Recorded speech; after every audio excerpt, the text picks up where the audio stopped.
Paramashivoham. Om Nithyananda Paramashivoham. Om Nithyananda Paramashivoham. Om Nithyananda Paramashivoham. Om Nithyananda Paramashivoham. Om Nithyananda Paramashivoham.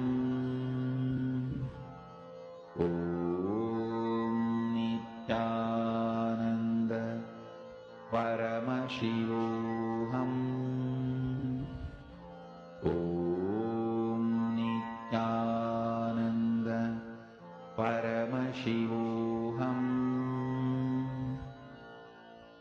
Om Nithyananda Paramashivoham. Om Nithyananda Paramashivoham. Om Nithyananda.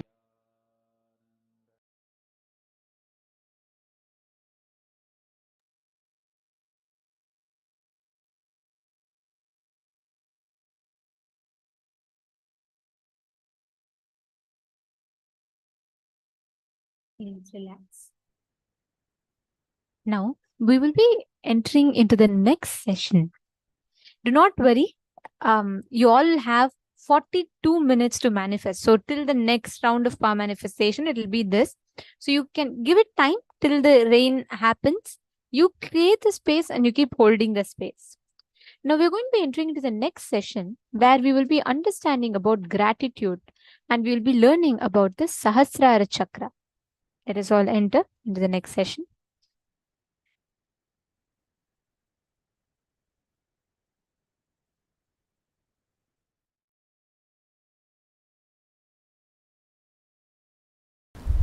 The opinions like love, hatred, those signals occupy such large space in your brain, they form like a fort and do not let you see beyond the wall. Listen. Listen. Seeing this world does not make you incapable of not seeing the other worlds. No. Opinions you form about this world stops you perceiving the other planes. Listen. I'll repeat. See, this world you see, Bur, Bhuva. In the human body, you have access to all the three, Bhur, Bhuva, Swa. In human body, you can experience Swa also. Bhur, Bhuva, Swa, all the three you can experience in this human body. This Bhur, Bhuva, Swa, these planes which you are seeing is not stopping your ability to perceive other planes like a Tapo, Satya, Brahma, all those lokas. But the opinions you form about these worlds becomes a huge fort inside your brain, Sahasrara Mandala, 1,000 petal flower. When that fort is built, then you are not able to see outside the fort. That stops your ability to perceive the multiple dimensions of the universe. Listen. Actually, choices are not only not freedom, they are anti-freedom. Listen. Choices are not only not freedom, they are anti-freedom. You are so engrossed, engaged, feeling you got the result.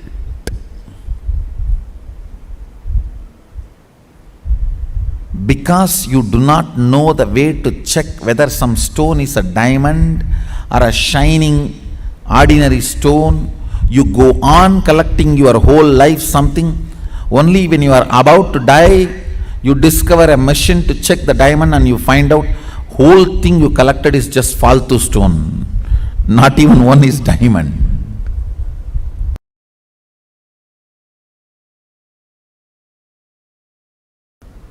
The more dimension life you manifest, more fulfilling you are, more complete you are, more Sadashivatva manifests through you. Understand? Understand? Through puja, if your breathing becomes very, listen, intense does not mean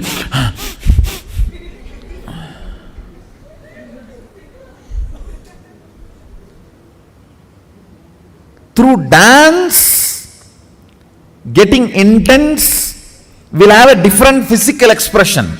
That will naturally be like a big hyperventilation kind of a action. But through puja, when your breathing becomes intense, it will not be hyperventilation type, it will be deeper ventilation type. Like Sahasradala Pangaje Shagala Siddharashmi Prabham Varabayagaram Vimalaganda Pushpambaram Prasannavadanekshanam Sagala Devata Rupinam Smarechirasiyam Sagam Tatapimana Purvam Gurum. It's actually Dhyana Sloka for Guru. I can see very clearly Arunagiri Yogeshwara.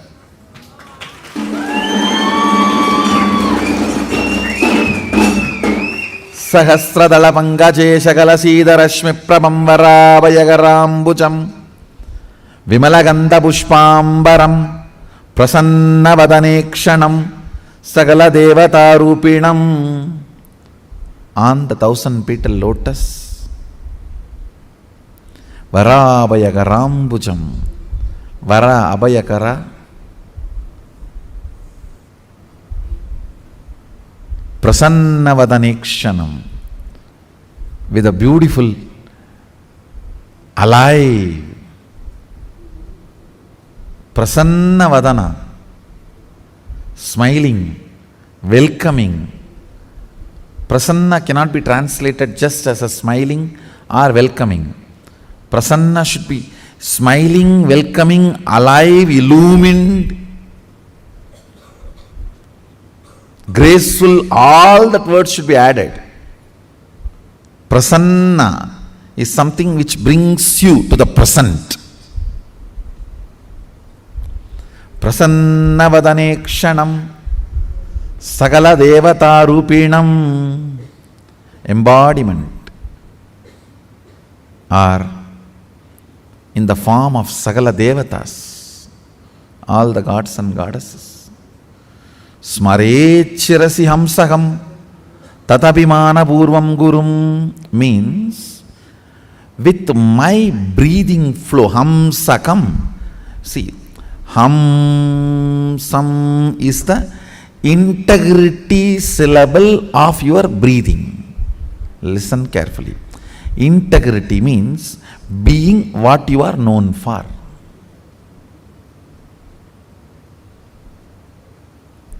If a lion is known for something and it does that same, it is integrated to being a lion. An elephant is known for something and it is doing the same thing, it is integrated to being an elephant. If suddenly elephant starts eating the flesh, what will happen? He is not known for it. If he does for what he is known, he is integrated to it. So, the integrity syllable of your breathing is hum sam. Hum sam. This hum sam is the ajapa japa mantra. Unchanted mantra which gets chanted continuously by the integrity of your breathing. When your breathing gets into your system and comes out, the natural sound it makes is called hamsa. Hum sam. Understand? Where this hum sound takes a turn of some sound is Sahasrara. That is where Guru is sitting. That is why it is called hum. Please listen carefully. That is why he is addressed as Hamsakam. Where the hum turns into sam, his akam resides there. That is his house. If the hum does not turn into sam, you are savam. Understand? If the hum, listen carefully. If the hum is 100 unit and sam is less than 100, 99, you are just aham. If the hum is 100 and sam is 100, you are hamsa. Jiva, individual soul, who had Pratyakatma Chaitanya Jagrata. If the hum is 100 and sam is 101, you are Paramahamsa.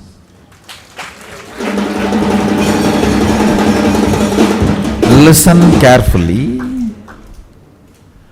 This hum-sam proportion decides the level of integrity you have in your system. This hum-sam, that decides how many dimensions in your brain are open and available, accessible to you. Listen very carefully.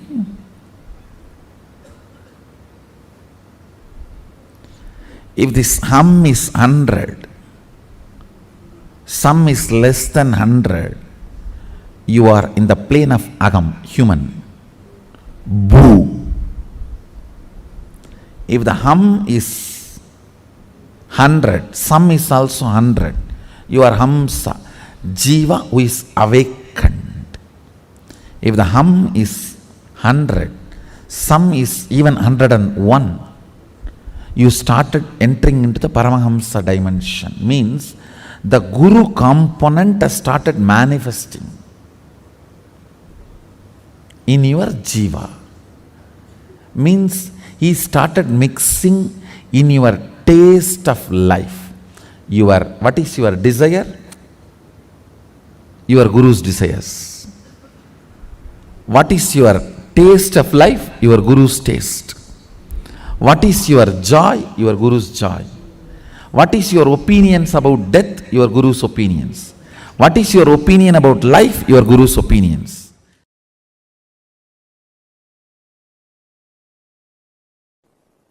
If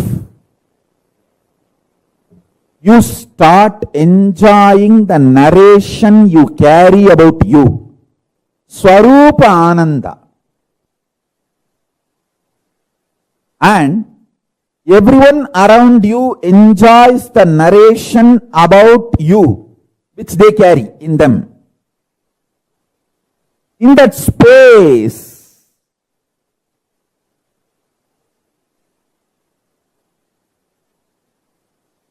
you manifest Sarvanyatva. Kailasa is the ecosystem to help you to enjoy the narration you carry about you. And everyone celebrates the narration they carry about you in them. You celebrate them, they celebrate you. In this kind of ecosystem, powers manifest just like that.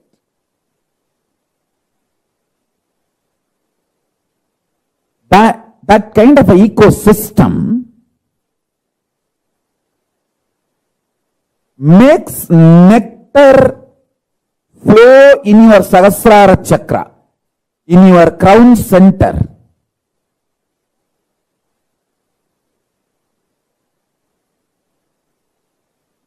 Even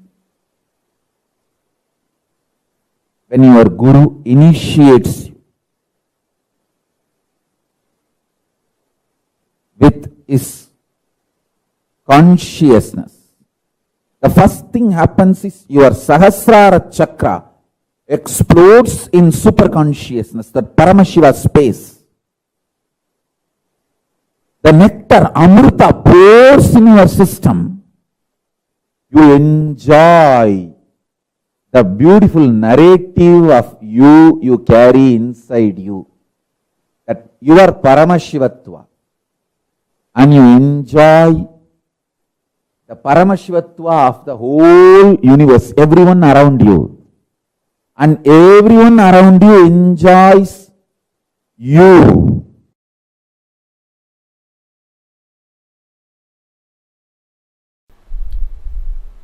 Let me come back to the subject. Listen. Whenever you are not able to hold the lit up 1,000 lotus petals, the Sahasrara, and come down only with prayer. Prayer will grow roots and push you back to that same higher electrical structure and chemical structure in your brain, to the Sahasrara. If you start analyzing, why am I not retaining maybe all the sins I have done?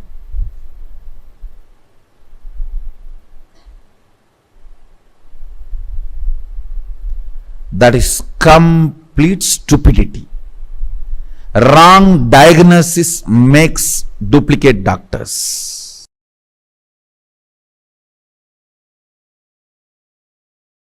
Listen carefully.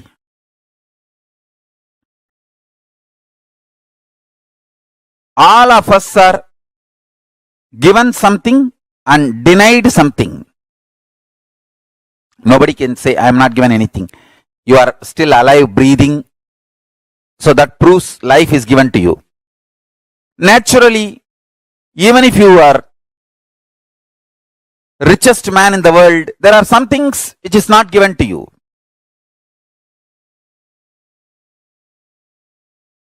If you cultivate consciously a consciousness, the inner space, which feels grateful for whatever is showered, your biology is ready to give birth to great boons of life. Understand?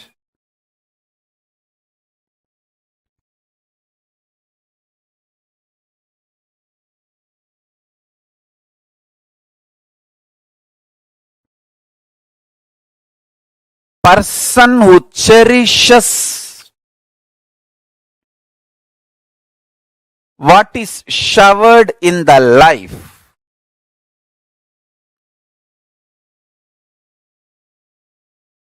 feels supported, loved, cared, and goes on deciding to support, love, care. Understand? This space is heaven. I tell you, all I need for me to run my whole day is just consciously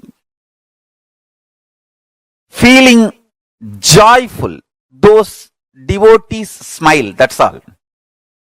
See, when I open the eyes from samadhi and see the two-way, when I see all these people, that's all is my food. Nothing else is needed. No other food is needed.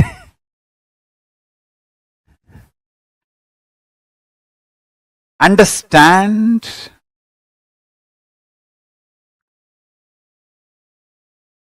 The biology you carry, inner space you carry, gives birth to your reality.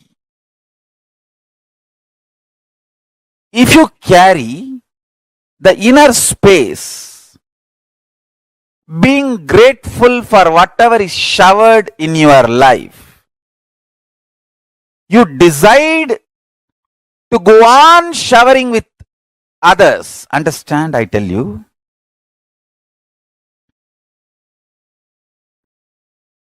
Whoever enjoys by contributing are gods,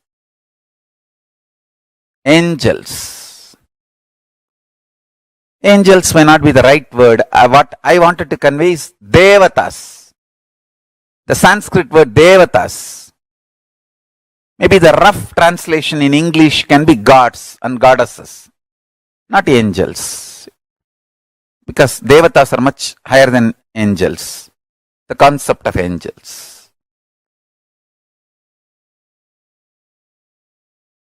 Listen carefully.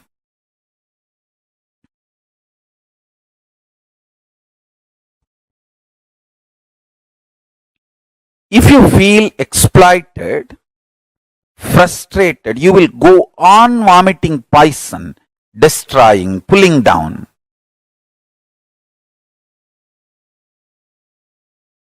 Spreading hatred, vomiting poison. You will be so deluded. You will know you are straight lying. And you will believe it is perfectly alright. That is the worst delusion. That's the worst delusion. Money gets more money. Integrity gets more integrity. Laziness gets more laziness. Abuse gets more abuse. Joy gets more joy. Bliss gets more bliss. Sadness gets more sadness. What you work for, you get that. I tell you, listen carefully. I really tell you.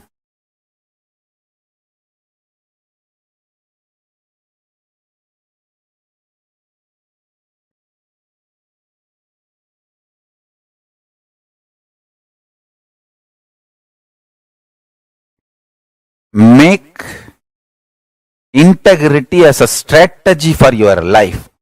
You will attract such wonderful integrated people around you.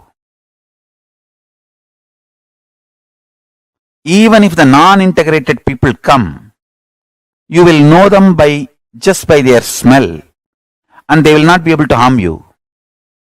You know how to protect yourself, save yourself, and continue your service.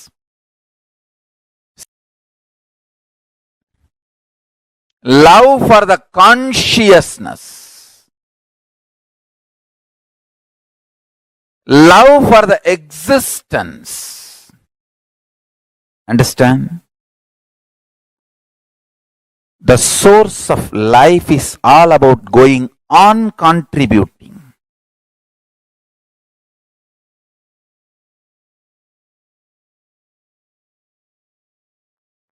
In love, the source of the Karna and Karya means cause and effect of the cosmos, the Paramashiva. In love, everything melts down.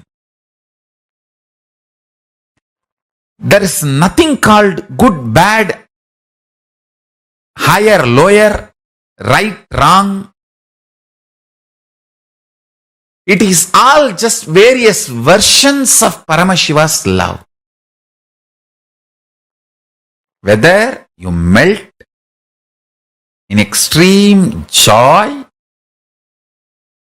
bliss, see, highest bliss your body can handle, the highest bliss, electricity, voltage, that frequency your body can handle is overflowing gratitude with Guru, the Guru Bhakti. That's the last experience you will have before becoming one with Guru. That before that oneness happens, literally please understand, the gratitude makes even the molecular structure of your brain transformed. Not just your muscle memory or biomemory, the very molecular structure of your brain flowers like a 1,000-petal lotus. That is why the Sahasrara is always shown as a 1,000-petal lotus in our Vedic tradition, and the gratitude is shown as the quality flowers the Sahasrara chakra, your brain. Understand? The lowest lust or the lowest lust of Muladhara chakra, root center, or the highest gratitude of the Sahasrara chakra. All are various versions of Paramashiva's love. That's all. Nothing is lower, nothing is higher. Just different versions of Paramashiva's love. All you need is just go to the closer and closer, the core of Paramashiva. It is not actually vertical, that lust is lower and then the next is love, then the Guru Bhakti. It's not actually vertical, it's actually horizontal. All of them are part of Paramashiva's core love, various versions. Not steps, components. Not the step by step, but the component of Paramashiva. Parts of Paramashiva. Components of Paramashiva. Surely the highest gratitude with the Guru, that Guru Bhakti, is best because that leads you to the oneness immediately. The ultimate is experienced immediately. Surely in that way, it has its own advantages. And I also want to tell you, most of you, 99.99% of you, really need detox, and you need to work only on your physiology, body. You all don't have a bigger problem in your psychology or the mind. I have given you so much of teachings, powerful cognitions. You don't need lack of knowledge or education or powerful cognition. You just lack the ability to retain it. So just build a yogic body, heavy body, and detox yourself. If you are my fanatic disciple, you listen to me absolutely. I give you this one word: stop eating. Live by drinking. Juices, herbal juices, even rice, if you want to have, make it into a juice, rice water, and take. I'm telling you, just if you stop giving the responsibility of grinding to your stomach, 90% of the detoxification happens.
Yes.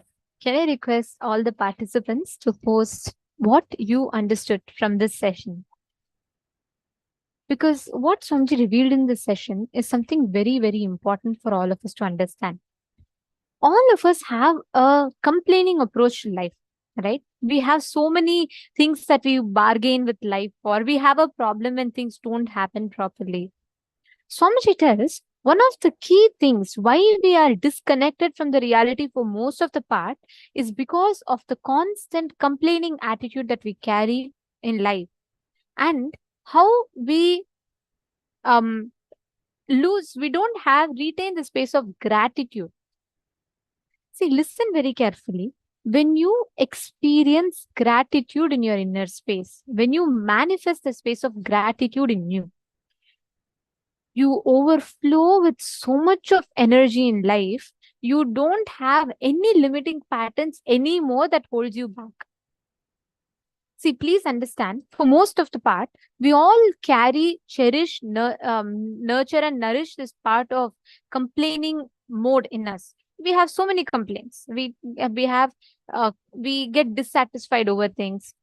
Like Swamiji tells a very beautiful statement. Swamiji tells that God has, cosmos has enough to fulfill the needs of the people, but it doesn't have a single penny to fulfill the wants of the people, because our wants keeps growing. We keep expanding. Imagine, even if you get $100 million today and you're able to buy everything, you will still have a place in you where you'll think, if I could have gotten just a little bit more, it could have been better. We cannot live a life of completion inside of us, because constantly we carry a scale of expectation and we keep roaming around with that. We keep expecting life to fulfill that. And when that doesn't happen, we become incomplete. We complain. It is this vicious cycle that we put ourselves into. And please understand, there's a very beautiful story. It's one of my most favorite stories that Swamiji tells. There was a barber, okay, who used to go to the king and who used to do the king's hair. And every day he used to receive 10 gold coins as his salary. He lived with his wife.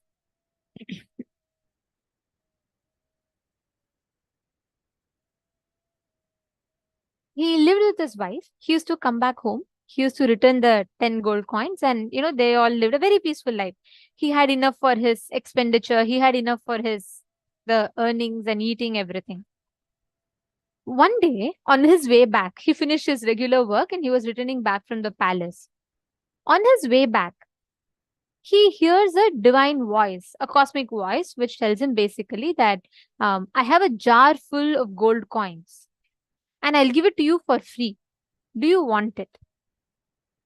This farmer looks at the tree and he sees it's a tree. It's a huge tree, and he says that no, it's fine. I'm very complete and I'm very fulfilled with what I have, so I don't need extra coins or anything. Again, the voice tells, it's okay. You think, I'll give you 24 hours time. Think and come back and let me know. This farmer's like, okay, fine. And then he goes back. He does one mistake. He tells his wife. So he goes and tells his wife. His wife immediately looks at him and he says, what? How can you decline the offer?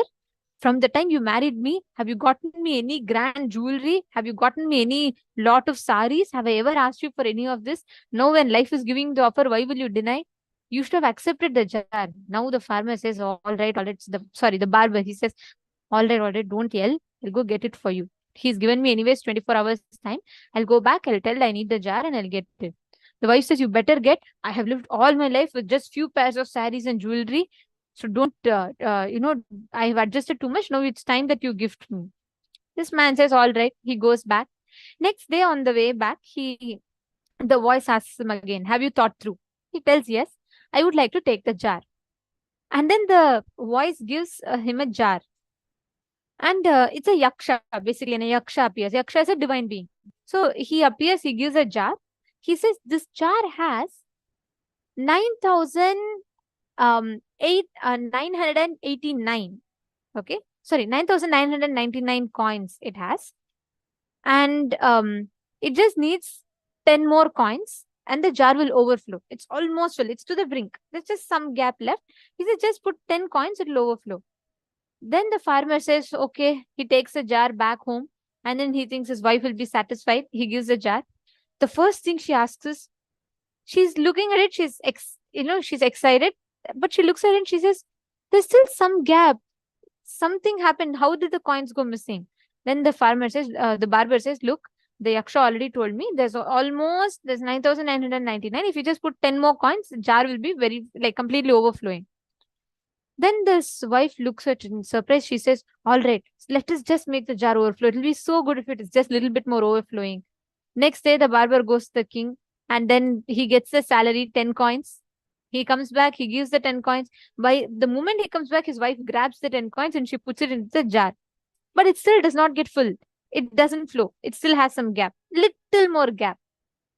That's all. Next 1 week, the wife cuts all the expenses. She doesn't feed properly. She doesn't do anything properly with the money. She just puts the money in the jar. As soon as barber comes, she takes and puts the money in the jar. This goes on for a week. After the end of a week, the barber looks so dull, tired. He's lost his health. And he goes to the king and the king looks at him and says, what happened? You look very tired and dull. Did you also accept the yaksha's jar? Now the farmer is shocked. He says, how do you know? Then the king laughs and tells, everyone in this kingdom who has a problem is because they accepted that yaksha's jar. All of you look in your inner space, look in your house. Each of you have accepted this yaksha's jar. Immediately that day, the barber went, got rid of the jar, and after that, he lived completely blissfully afterwards. Each of us have accepted this yaksha's jar, which just do one more thing, I'll be happy. You get a job. Just if I get a promotion, I'll be happy. You get a promotion. Just if I get few $1,000s extra salary, I'll be happy. You get that. We never get fulfilled in life. We're almost always running behind getting just this, just something more, just something more. Each of us have this yaksha's jar. All of you look back, look into your lives. We all carry this yaksha's jar. Like how this wife, she cut down everything just because that yaksha wants, saying just 10 minutes more. Sorry, just 10 coins more. The jar will overflow. She started cutting everything and she started trying to get that jar overflowing. That coins were not enough for her. We all do the exact same thing. No matter how much life showers, we feel, oh God, just some more, just some more. Understand, that is the most unfortunate thing that we are in today. We don't offer gratitude in life for what we have. We're always running behind what more we can have.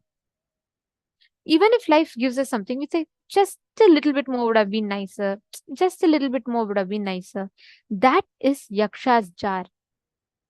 The only way you can come out of it is gratitude. When you flood your inner space with gratitude, all the other incompletions are like small stones and they all just melt and disappear.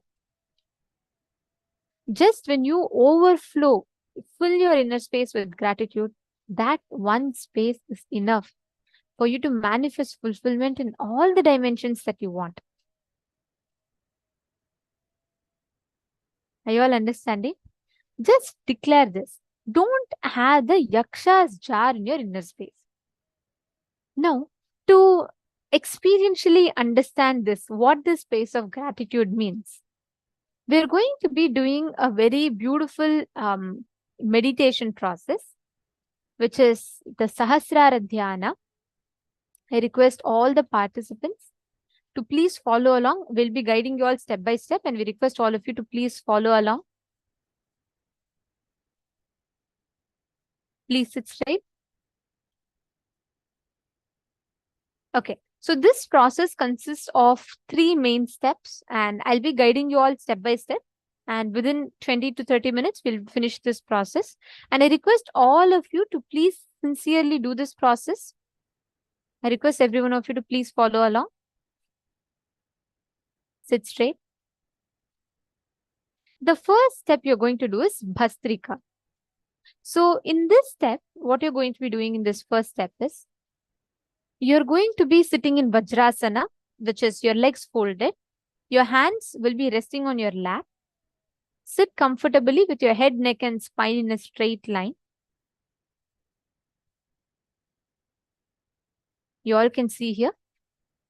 You all can sit in this posture as shown. If you're not able to sit for medical reasons, please do not force yourself. You can wait. If you're able to sit, sit. If not, it's okay.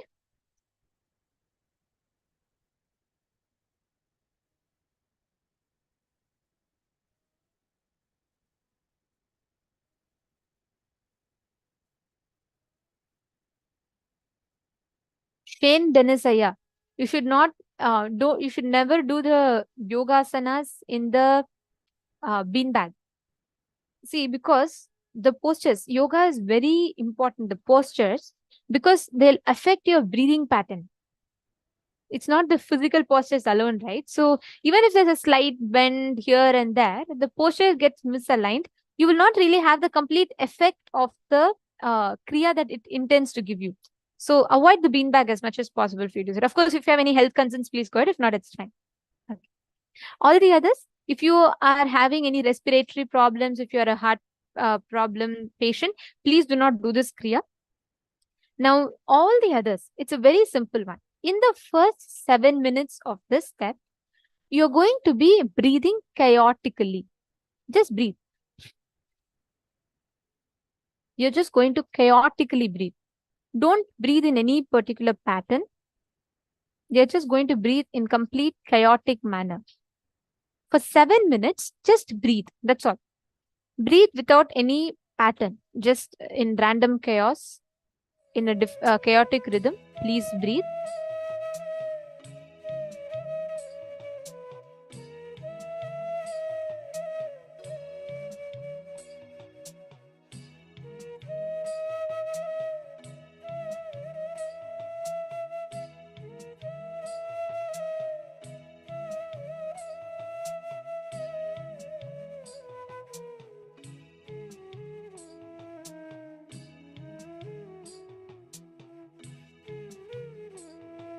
Breathe in a completely chaotic manner.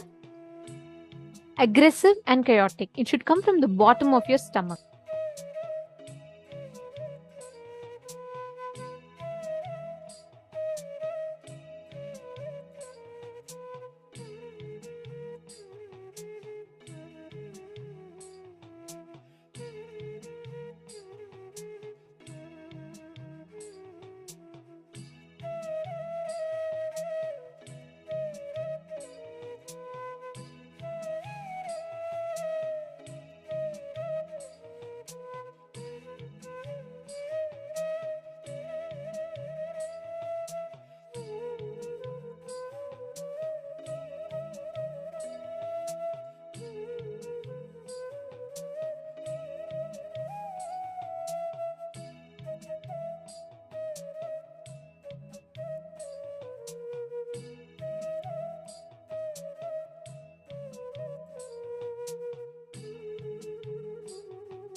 Relax. Now, let us enter into the second step of the process. Now, in the second step of this process, I request all of you to relax from the chaotic breathing. Now, you're going to continue to sit in Vajrasana. If you're not able to, you can even sit in Sukhasana. From the Chin Mudra with your fingers. So I'll just show you all how exactly we do the Chin Mudra.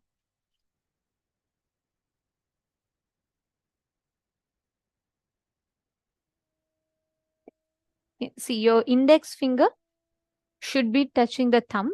So you're just going to do it like this. So this is the Chin Mudra. You're going to be keeping your hand like this on your lap. So you all can put both your hands in this mudra and you're going to be placing it on your lap. This is the Chin Mudra. So you're going to be continuing to sit in Vajrasana with the Chin Mudra in your fingers and place your hands on your knees. You can keep your hands on your knees and your hands with the open palm should be facing upwards. So once you form this mudra, you're going to be putting it on your lap. You're going to be keeping it on your lap. And you will now hum intensely for the next 7 minutes. And the humming should be done with the lips together. Listen very carefully. The humming should be done with the lips together. It should not be just like Om or something like that. You have to hum.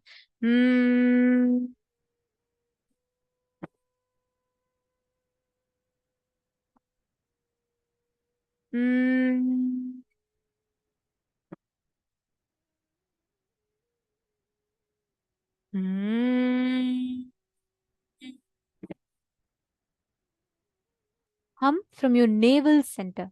You're going to hum as lengthy as possible and as loudly as possible. But your lips should be pursed together, which it should not open. So it should be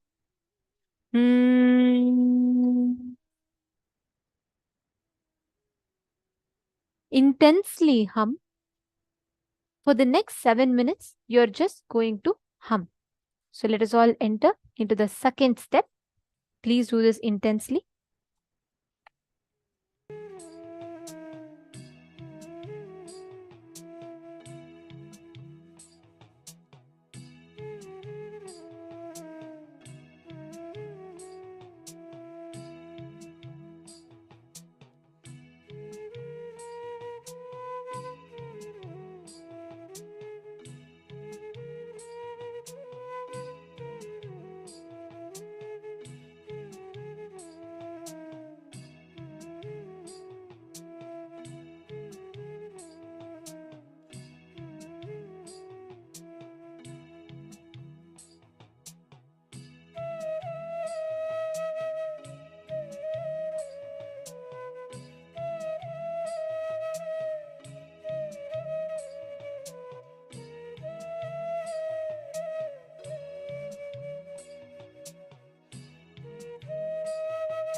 Relax.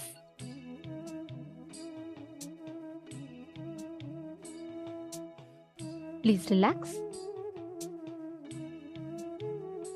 Slow down your breathing, your humming, and breathe in and breathe out. Now, we will be entering into the third step of the process. So now, in the first step, we did the chaotic breathing. In the second step, we did the Mahamantra meditation. Now, sit in a relaxed way. Sit cross-legged on the floor if you wish to, or you can even sit in Vajrasana, however you prefer. Now, for the next 7 minutes, you're going to be taking your awareness from each of the chakras, from the Mooladhara chakra, the base of your spine. Please close your eyes, and I request everyone to follow along. Please close your eyes.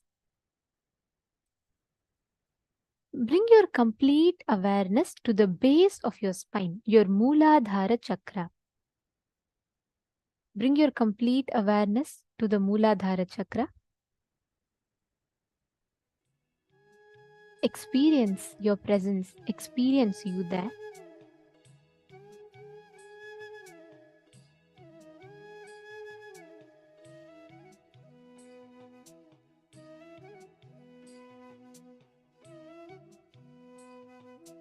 Mooladhara is the base of your spine, your root center.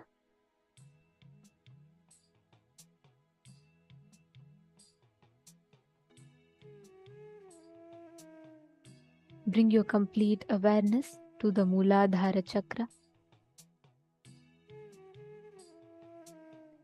Now, slowly move your awareness to the Swadhisthana chakra.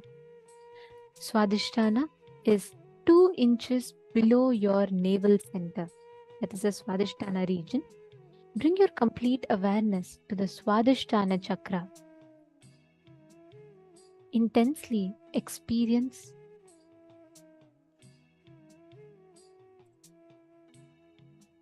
yourself manifesting in the Swadhisthana chakra.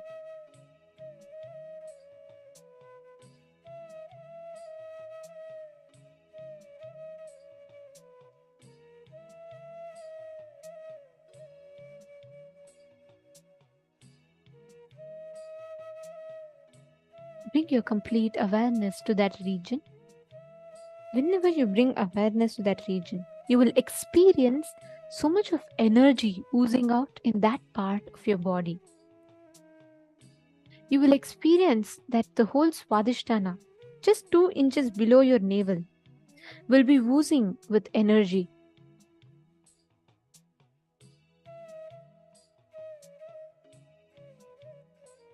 Now, move your awareness to the navel center, the Manipuraka chakra. Bring your complete awareness to the navel center.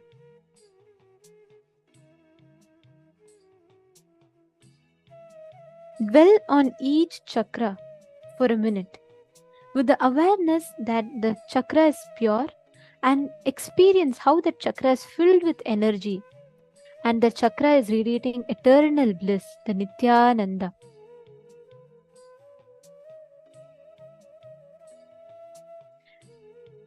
Experience your whole Manipuraka, the navel center, brimming with energy. Experience how the chakra is intensely active.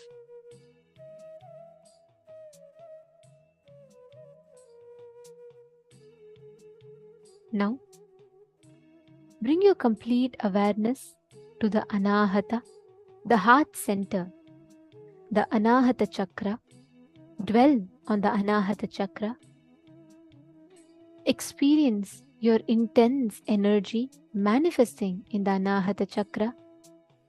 Please sit straight. Have your head, neck and spine in a straight line.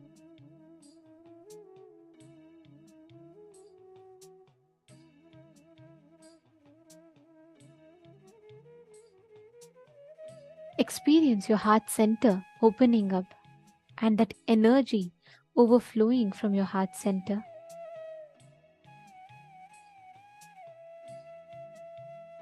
The next, slowly move your complete awareness to the Vishuddhi chakra, your throat center. Bring your complete awareness to the throat center. Experience your Vishuddhi chakra opening up. Experience the energy in your Vishuddhi chakra.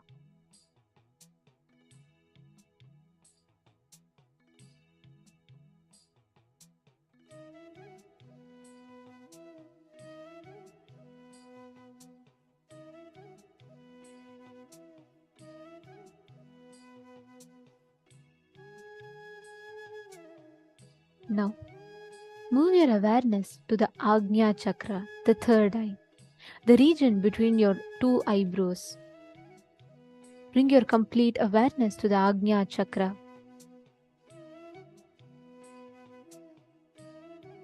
Experience the intense energy in your third eye. Experience the whole manifestation of immense energy, pure energy awakening in your third eye.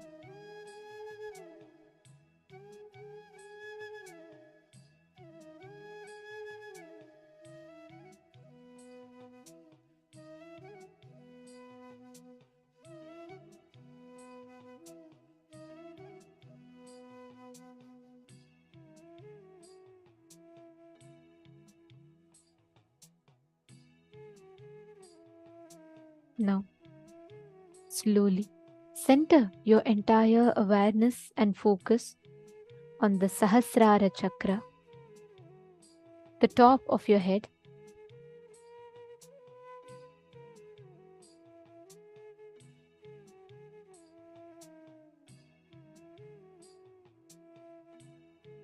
Bring your complete awareness on the Sahasrara chakra.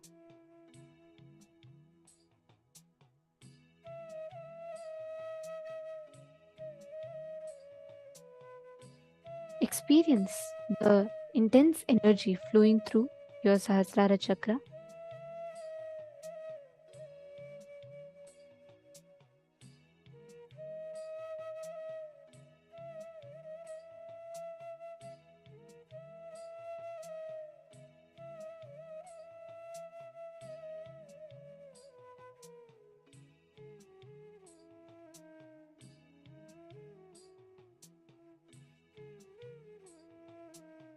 Now, have your eyes closed. In the next 7 minutes, each of you are going to be doing this process along with me, and you all can continue being seated. If you have some flowers with you, I request you to get some flowers. If you have, if not, that's fine, you can sit. In the next 7 minutes of the process, you're going to be offering your gratitude to everyone, every thought that comes in your inner space, every single memory that comes in your inner space. You are just going to be overflowing with gratitude and offering gratitude to each of them. Whether it is any thought that comes into you, even if it is a negative thought, unpleasant memories, offer your gratitude. Please sit straight, have your eyes closed.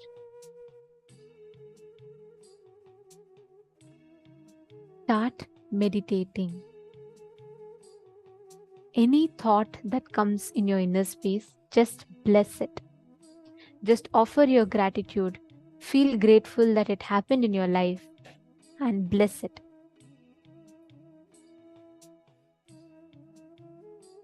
If it is a negative thought or a person you don't like or an unpleasant situation, feel gratitude for that also and bless anything that comes into your mind. Bless it with deep gratitude. If you have a few flowers, please hold the flower in your hand and offer as you remember each of this. Concentrate on your Sahasrara chakra. Forget all the other parts of your body. Experience yourself on your crown center, on the topmost of your head. Just sit with a smile. I request every one of you to experience yourself only in the Sahasrara Chakra. Sit with a smile.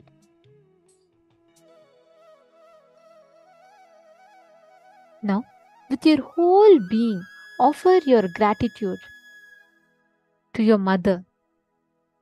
Offer your gratitude to your mother for her giving you this body. Remember and give her your gratitude with all your being, just for the purpose of giving birth to you. Offer your complete gratitude to her. From your whole being, thank her. Offer your gratitude. Express your love to her.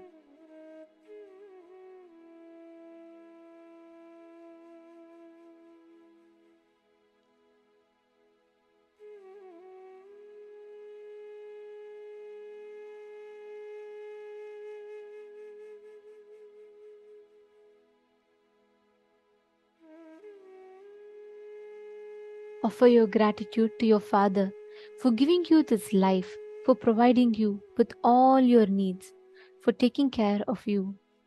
Remember your father. Offer your gratitude to your father. Thank him from the bottom of your heart. Offer your gratitude for his happening in your life.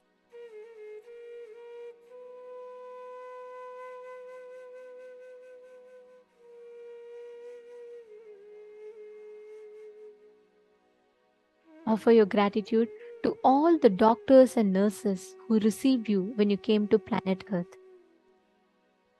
Experience that tremendous gratitude flowing towards them as they supported you in your arrival to planet Earth.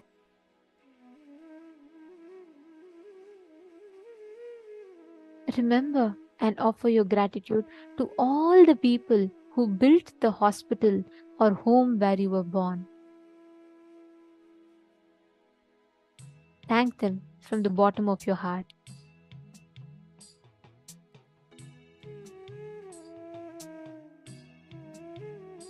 Offer your gratitude to all the people who took care of you when you were an infant. All the people with food, that provided you with love, shelter, care, affection. Offer your gratitude to them. Offer your gratitude to all those who worked for your food, who worked for your clothes, and living when you were young. All the people who supported you in one way or the other. Remember each of them and offer your gratitude.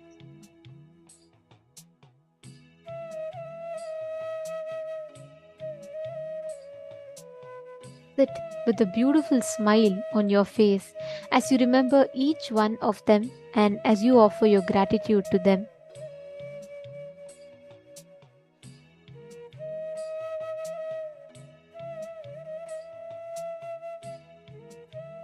Offer your gratitude to all your young age friends who made your life happy and blissful, who shared their innocence and joy with you.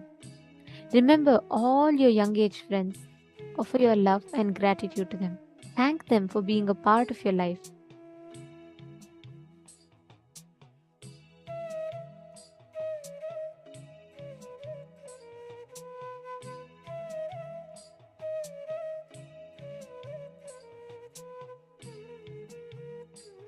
Offer your gratitude to your brothers and sisters and other relatives for nurturing you, for caring for you.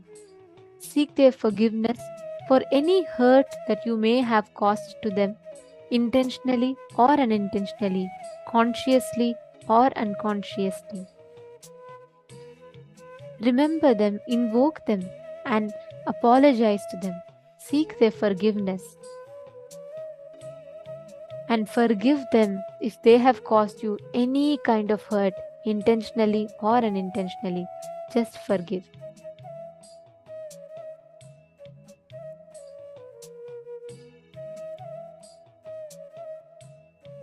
Remember each one of them. Offer the gratitude from the bottom of your heart for the very happening in your lives.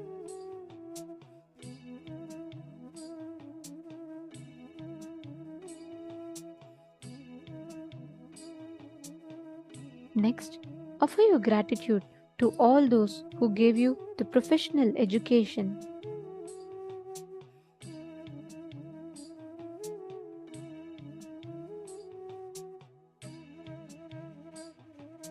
who helped you stand in your profession, who gave you the courage to stand on your own feet.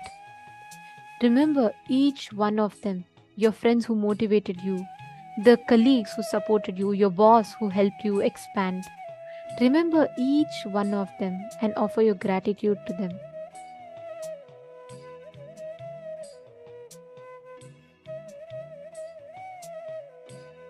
Next, offer your gratitude to all the people who helped you financially whenever you needed it.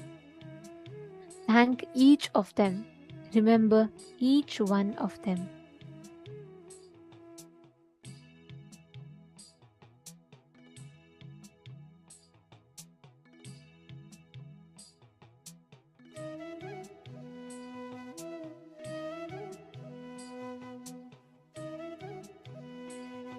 Offer your gratitude to all the doctors and nurses who took care of your health, who gave you the medical assistance whenever you needed it.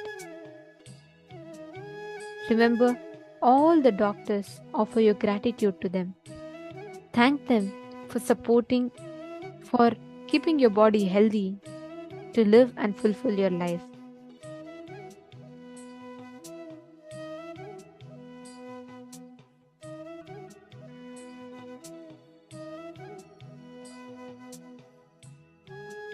Offer your gratitude to your wife or your husband for giving you love and security in your life. Forgive them for anything that they might have done to you that hurt you. Seek their forgiveness for anything that you might have done to them to hurt them, with or without your knowledge. If they have done anything that they should have not done to you, knowingly or unknowingly, forgive them. If you have done anything knowingly or unknowingly that hurt them, seek their forgiveness. Express your love, express your gratitude for the other person to have happened in your life.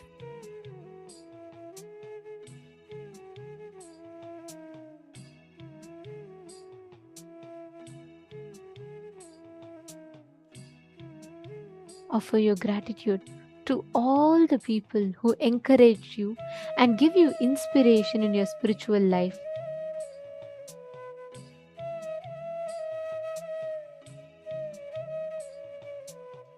Offer your gratitude to all those who have served you in one way or the other, all through your life, whether the milkman who delivers milk, the grocer, the laundryman, the garbage collector, your servants, your driver, all these people who you take for granted.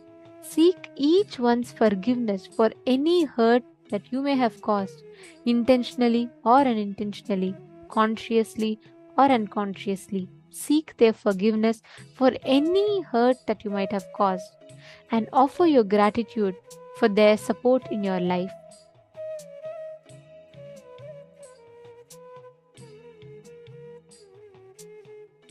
Remember each one in your life and offer your gratitude to them.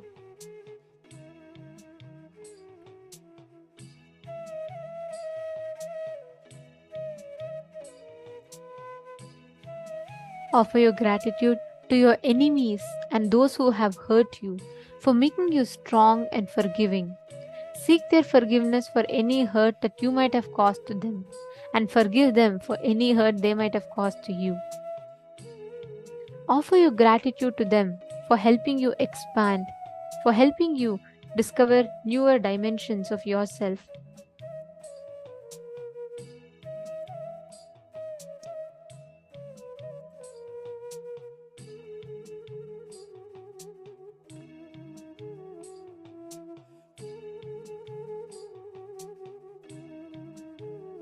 Offer your gratitude to all those who helped you physically, mentally, socially, economically, spiritually.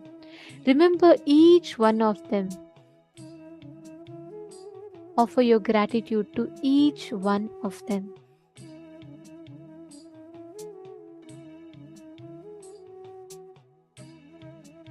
Remember each one, whatever way they have supported you, whatever way they have helped you. Remember each one of them for your gratitude.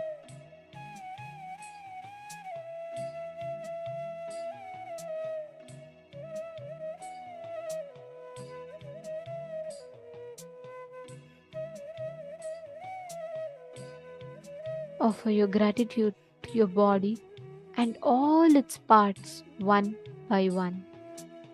Offer your gratitude to your mind for its miraculous functioning. Offer your gratitude to your legs for it to help carry you wherever you want. Offer your gratitude for your calf muscles, for your ankle, for your knees, for your thighs. Offer gratitude to each part of your body, part by part by part. Remember each one of them and offer your gratitude to them.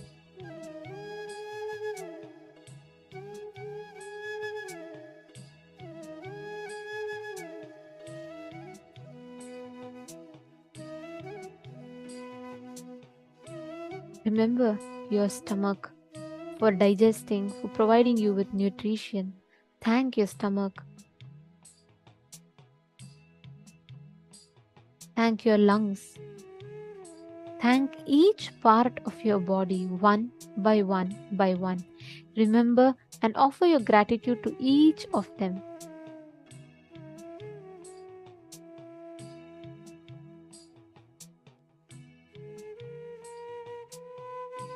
Offer your gratitude to your brain. Offer your gratitude to your kidneys. Offer your gratitude to your heart. Offer gratitude to every part of you.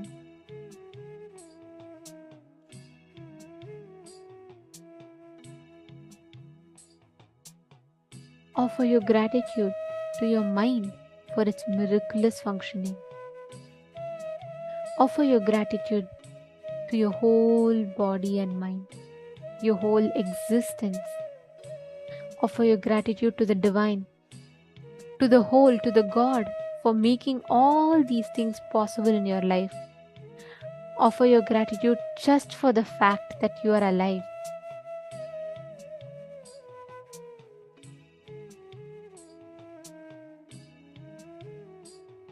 Now, just sit in that blissful space for the next 7 minutes. Just enjoy that space. Enjoy the gratitude that is overflowing in that space.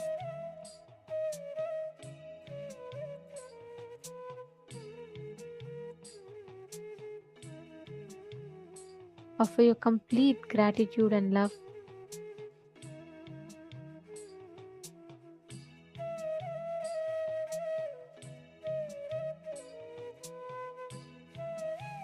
Now, for the next 7 minutes, just sit and sway with the flow of existence. Offer your gratitude to the whole existence, the whole universe, cosmos, and to the great lineage of the enlightened masters, the avatar Purushas that have kept this sacred science alive.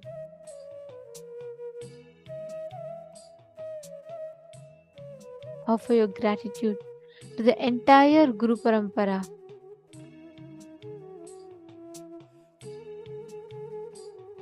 Now for the next 7 minutes, continue to sit.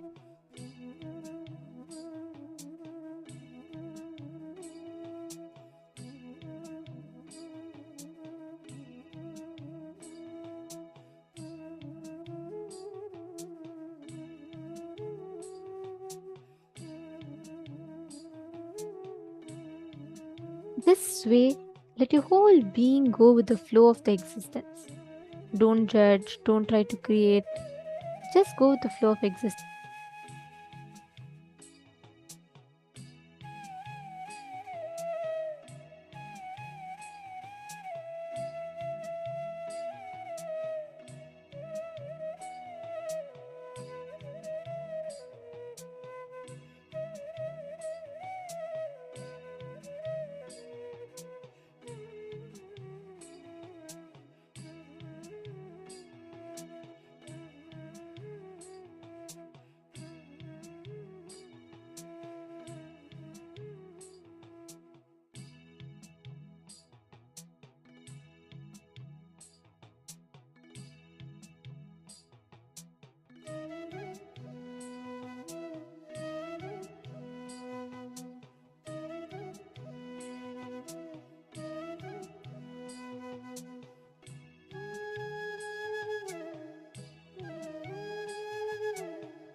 Now,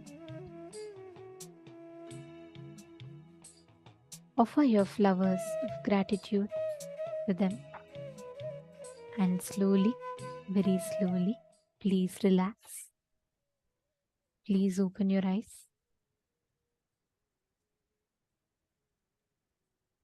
You can now slowly, very slowly, please relax.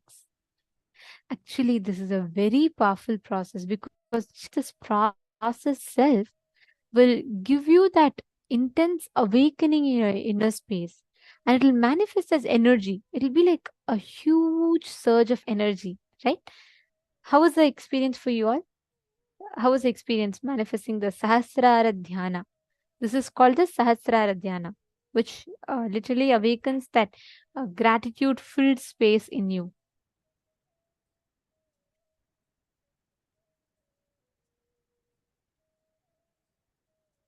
Okay. Very nice to see so many of you have posted. Now, understand just with this one space of gratitude, any power you want, you can very easily manifest. You will not have any kind of a doubt or anything coming in. Like Swamiji says, whenever your inner space is filled with gratitude, your whole being is literally flooded with that inner space of energy. So let us now, in this same space, manifest the power of the space of gratitude in us.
Nithyananda, everyone. So now we are going to be entering into the power manifestation in the same space of gratitude. Let us start. So now we are going to be continuing with the power of manifesting rain and just holding the same space of deep gratitude. Hold the space of gratitude towards Swamiji for manifesting through you. Hold the space of gratitude to the clouds, to the rain, to Indradeva for showering rain.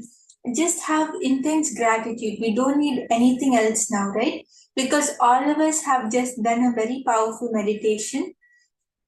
And you'll see how beautifully this meditation, this technique is going to help you in manifesting powers. Yes.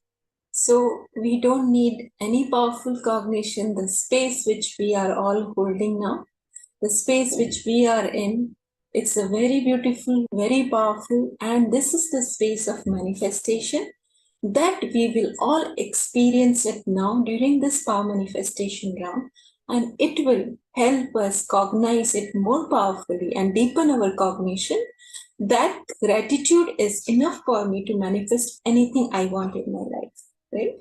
So I request all of you, please, when you have done this meditation, especially, do not miss this power manifestation round. Let us all sit straight. And in this power, we are going to work on manifesting rain. Yes, so I request all the participants, if you have a Krishtashila, the granite slab, you can bring that and we can get ready with that. A Krishtashila, a pencil and a paper. And you can even take a picture of how the weather is. You can use AccuWeather and to keep a record of how the weather is before the manifestation.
all of us are getting ready for the manifestation, just one thing, that when all of us just express extreme gratitude, just have the intense gratitude towards Varuna Deva for manifesting rain, towards Ganga for showering herself on all of us, and just express your gratitude towards anyone and everyone who comes in your mind, whether it's Varuna Deva, Ganga, Swamiji, whoever it is.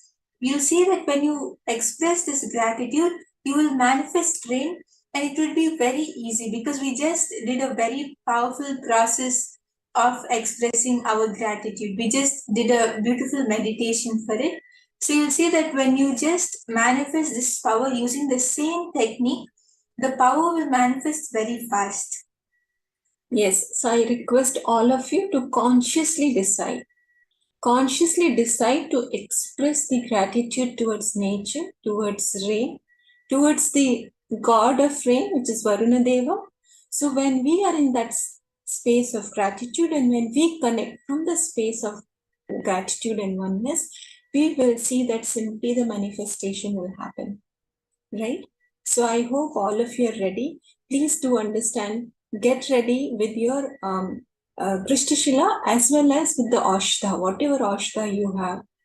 I hope all of you have some Aushadha which you must have been got blessed during darshan. Do apply it on your third eye. Do apply on your Krishtashila and connect to the nature, connect to Varuna Devata, connect to the rain, right? Have gratitude and let us all get into the power manifestation. Yes, so once all of you are ready, you can even post in the chat. Please do not forget to take the pictures. So you can post your yes in the chat if you are ready with your Krishtashila. Even if you don't have a Krishtashila, it's fine. But it's better to manifest with a Krishtashila. Krishtashila is the granite slab which Swamiji has blessed and energized for all of us. I understand some of us are new and you may not have this. It is basically one of the very powerful alchemy product which Swamiji blesses us with.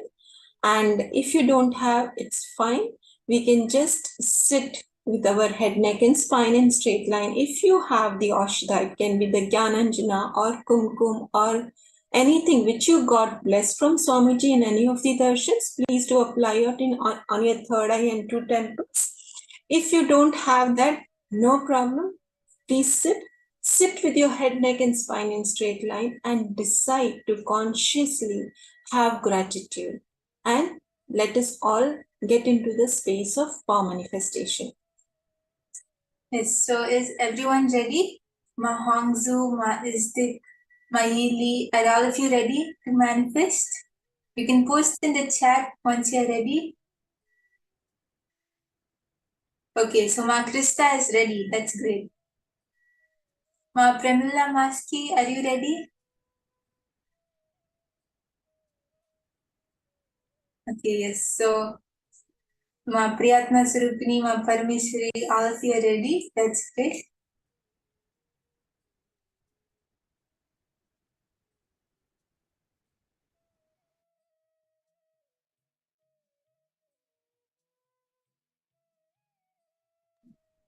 Yes, so I request all the participants, whoever has a Krishtashila, just write down the name of the place in which you're going to manifest. Wherever you are, you can write down the name of that place.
Yes, Nithyananda everyone. Sorry for the technical issue. So I request all of the participants who are ready to write down the name of the place in which you're going to manifest and keep it under your Krishthisila.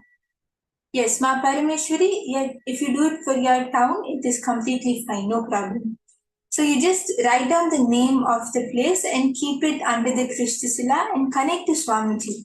Just overflow with the extreme gratitude towards Swamiji and just give a command that it should start raining over here.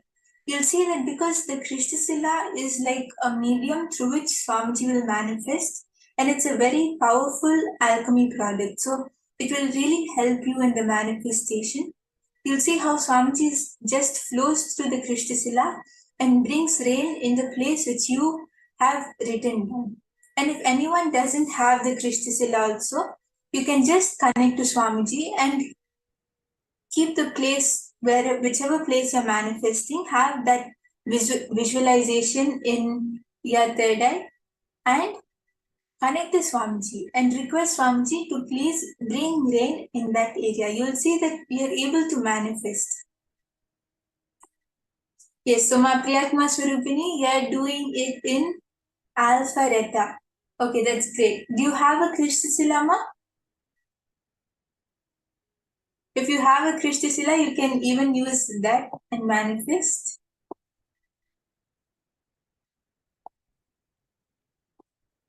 So let's all sit straight and chant Mahavakya.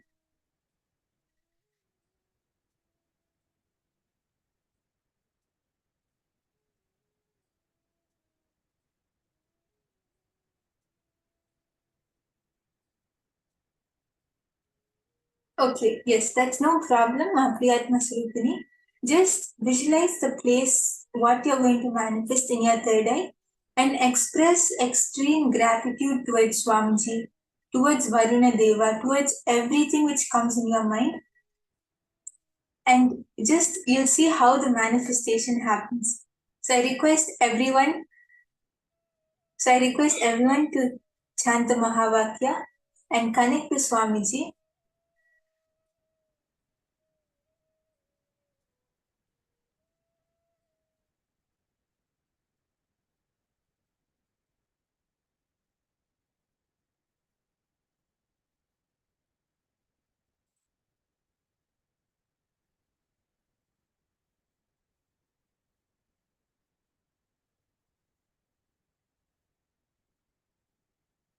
Express extreme gratitude towards Swamiji, towards Ganga, towards everything which comes in your thoughts, which comes in your mind. Unclutch from every other emotion, every other feeling. Just have the feeling of gratitude in you and chant the Mahavakya.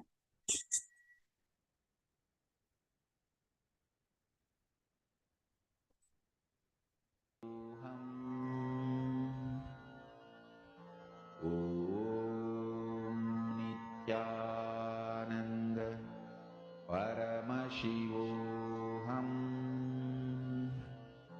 Om Nithyananda Paramashivoham Om Nithyananda Paramashivoham Om Nithyananda Paramashivoham Om Nithyananda Paramashivoham Om Nithyananda Paramashivoham Om Nithyananda Paramashivoham Om Nithyananda Paramashivoham Om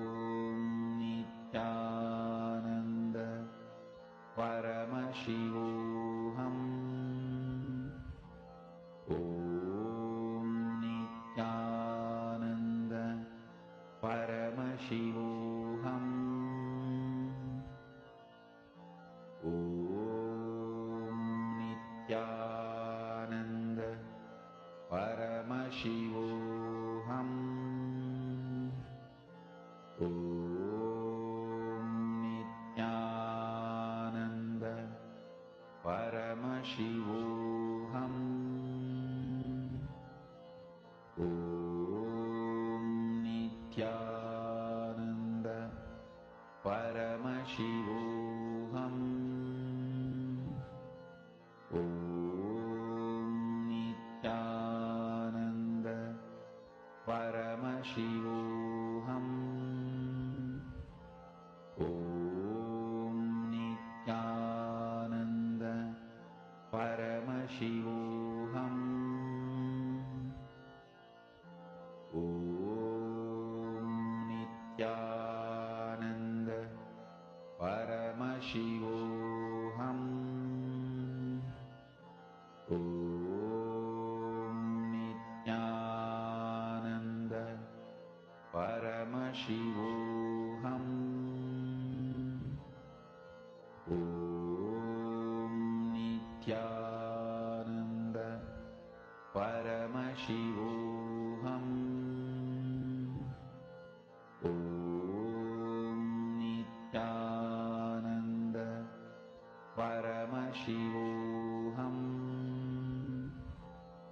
Om Nithyananda Paramashivoham. Om Nithyananda Paramashivoham. Om Nithyananda Paramashivoham. Om Nithyananda Paramashivoham. Om Nithyananda Paramashivoham. Om Nithyananda Paramashivoham. Om Nithyananda Paramashivoham. As all of you are starting to manifest, you can even start posting on the chat. Even if it's starting to become cloudy or the clouds are becoming more clouds are coming, you can observe all of that. There is a change in the weather. Lullaby for Samadhi and Suprabhatam, wake up call, wake up song for Paramashiva. This Mahavagya is spiritual lullaby for you to fall into Samadhi. Suprabhatam, wake up song for Paramashiva to wake up in you. Just remember this one powerful cognition. This Mahavagya puts me in Samadhi. This is spiritual lullaby for Samadhi and Suprabhatam, wake up song for Paramashiva in me. For Paramashiva to manifest. With this one spiritual powerful cognition, chant this Mahavagya.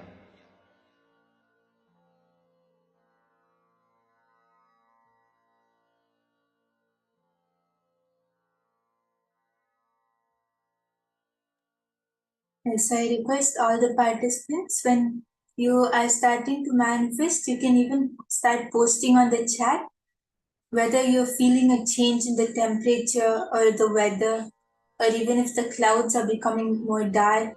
You can observe all of that and spiritual lullaby for Samadhi and Suprabhatam, wake up call, wake up song for Paramashiva.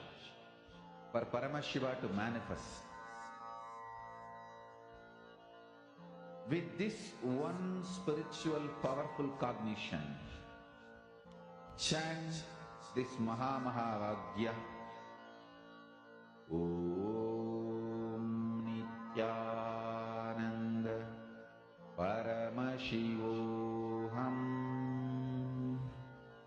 Om Nithyananda Paramashivoham. Om Nithyananda Paramashivoham. Yes, I request all the participants to start posting their manifestation. Okay, so my Hongzu, your body feels full. Is this manifesting or incompletion pattern? Yes, so you don't need to worry. It is not an incompletion because when we are sitting and doing the power manifestation, it is always only a manifestation which would happen. It's always only Swamiji who's manifesting. So it could even be that your body temperature is changing. So you don't need to worry. Just chant the Mahabharata and connect to Swamiji. You'll see that you will even start seeing the changes around you. I invite all of you, please to post in the chat. How is your experience of this power manifestation, particularly after this very powerful, beautiful meditation? As well as, please do not miss to observe even minor changes in the temperature, in the weather, in the clouds. I hope all of you have taken pictures. So compare with those pictures. You will surely see that the manifestation is happening. Yes, so Ma Indira, Ma Ili, were all of you able to manifest? Ma Parameshwari, were you able to manifest in myself?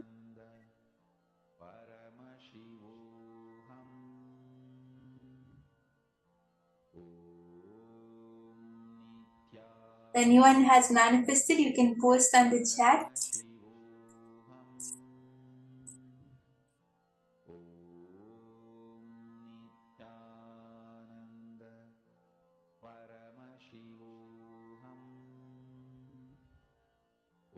Yes, so Ma Parameshwari, yes, you're telling it's cold and fresh in the night here and you can see the stars. Okay. Yes, so you can even check on AccuWeather, Ma, if there is any forecast of rain. If Ma Anandeshwari also, you're telling you it's dark midnight. Okay. Yes, so if it's nighttime for anyone, you can even check on AccuWeather. You can see if the forecast of a rain is coming. And if possible, you can even go outside and check if the overall temperature has changed, right? Before the manifestation and after the manifestation. And let's keep continuing to manifest, right?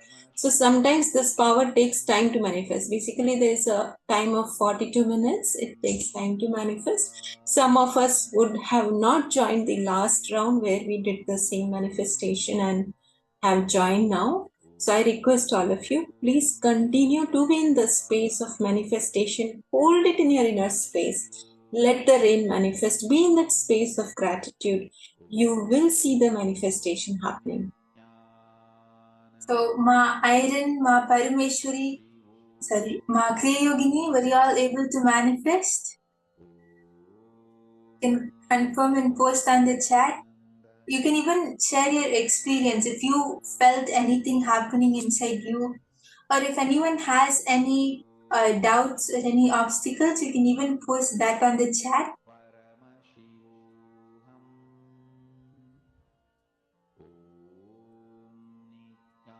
Okay, so Ma Parameshwari, it says yes on AccuWeather. So there is a forecast of rain.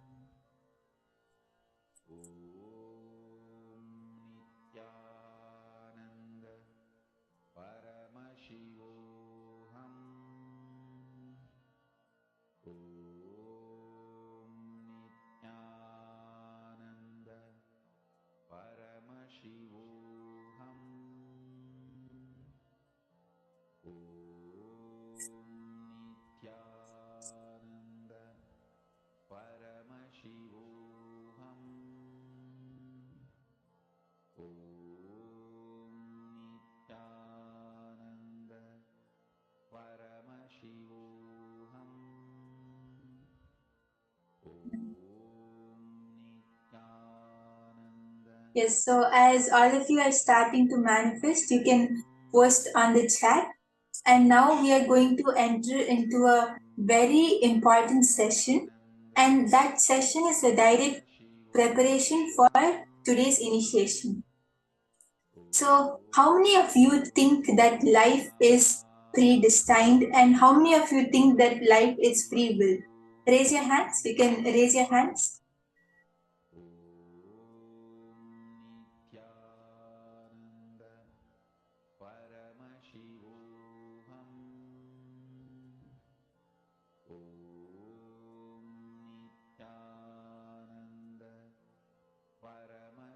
Yes. So now the session which we are going to enter into will be an answer for this very question, whether life is predestined or free will.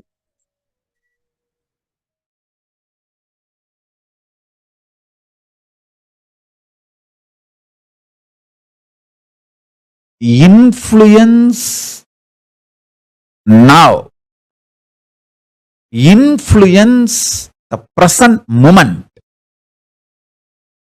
Be powerful over the present moment. Understand? Live in the present moment is not a complete truth.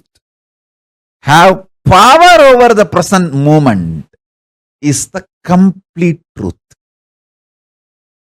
The power of now is having power over now. Listen. Understand how you feel about you now and how you feel about the world now. Make that too powerful. If you understand and make yourself powerful, that you are Paramashiva, you will understand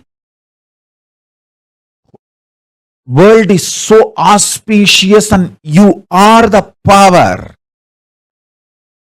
Whatever you think, perceive, even as bad, was never bad, is never bad, will never be bad. It is your wrong perception is the problem. Delusion is the problem. Everything is happening properly. You just need to add more life positivity, more understanding. You just need to remember again and again, you are Paramashiva, and face everything out of strength and powerfulness.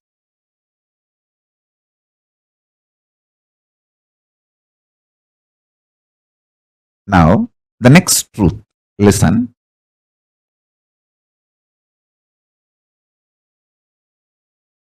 Sometimes you feel the world is literally falling.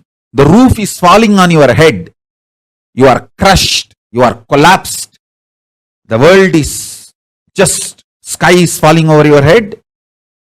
That is what is reality, and you perceive that as a reality about world, and that reality, that perception about the reality collapses your perception about yourself, and you collapse. That is what you call everything is determined, fate, nothing can be done. Sometimes you feel, wow, what I want is happening. So your perception about the world is what I want is happening. And the reality, what I want is happening. Oh, then everything is free will. We have full freedom. Listen. Both are of understanding.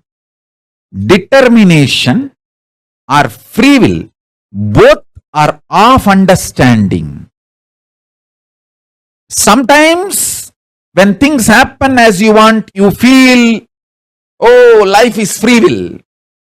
Sometimes when you feel things are not happening as you want and the roof is collapsing, crashing on your head, and You feel everything is predetermined. Now understand this truth. I'll give you one more example. If you are standing with both the legs, that's the way you experience reality. You raise one leg, that is your freedom.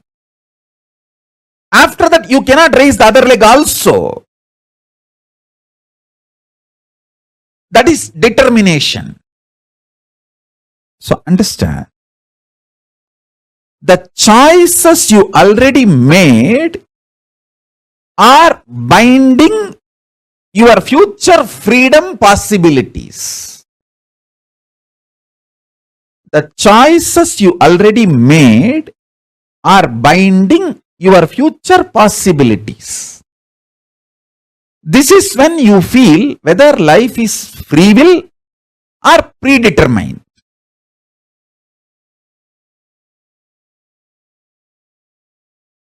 When you perceive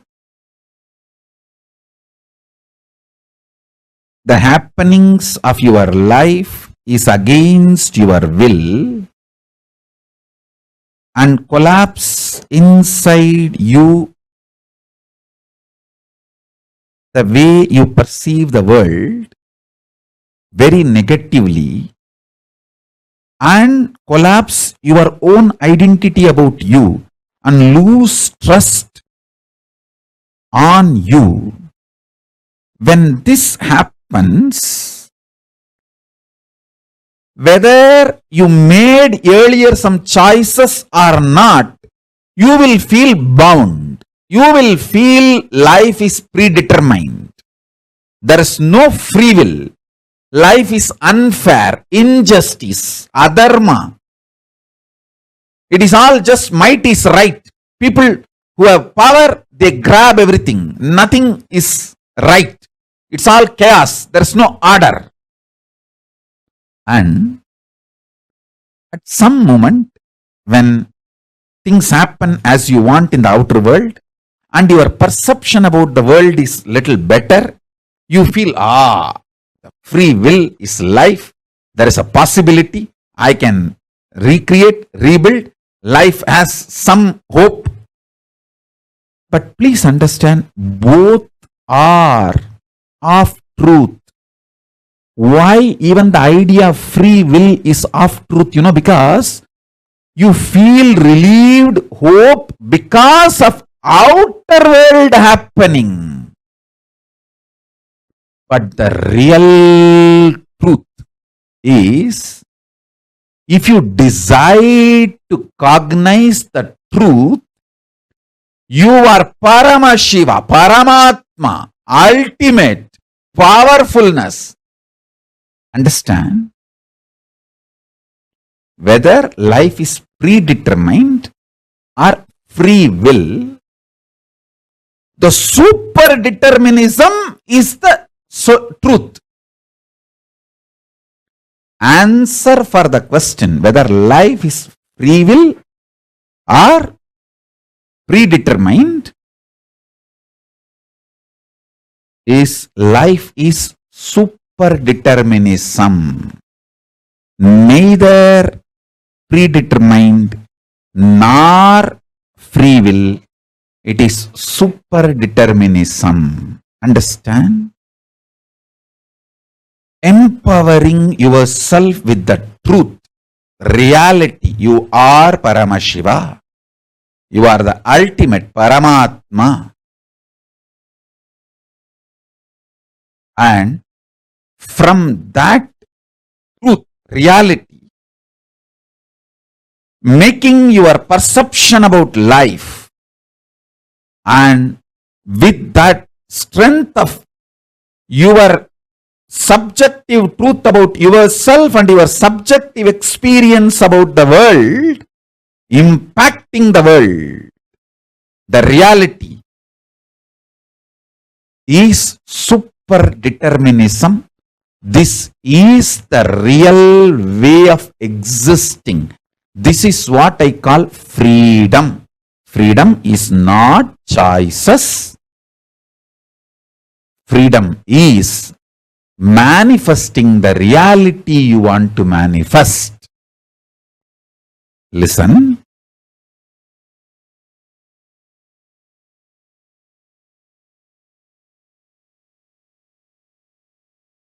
When you subjectively decide to cognize the truth you are Paramashiva, you will see that super power of coincidence place in your life,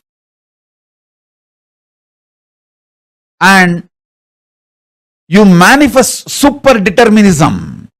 I give you two methods for you to achieve the super determinism. One, deciding to cognize you are Paramashiva because that is the truth. That's the truth.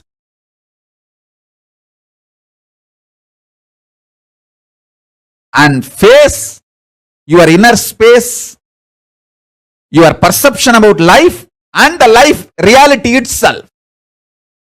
With this truth, I am Paramashiva. This is what is having power over now.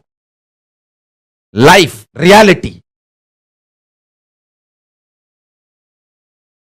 That's first. Second,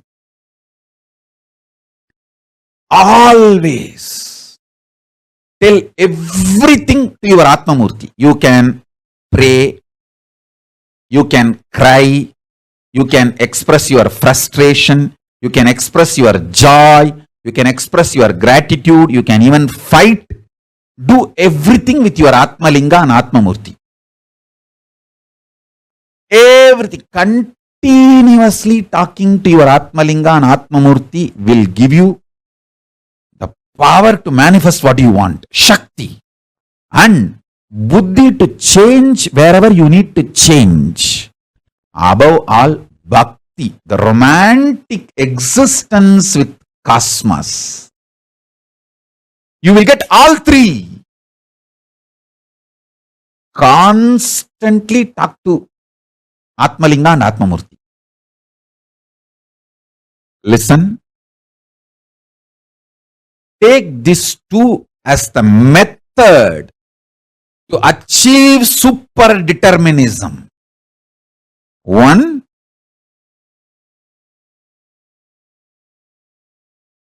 decide to come to the powerful conclusion you are Paramashiva because that is the truth.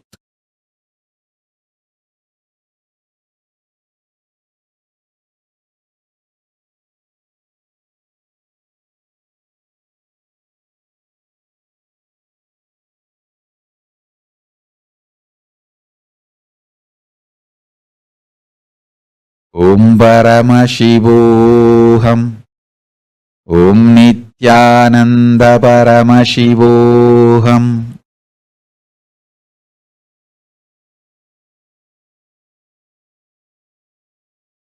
Second, continuously talk to Atmalinga or Atmamurti.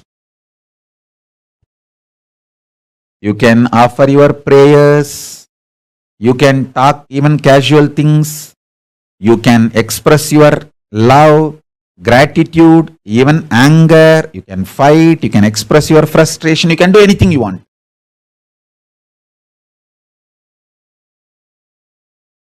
And I commit with you, I will respond to you immediately. I'll give you what you want. Shakti, to manifest your life as you want. Buddhi, intelligence to alter. If at all you need to alter somewhere your wants for your greater, better, complete life.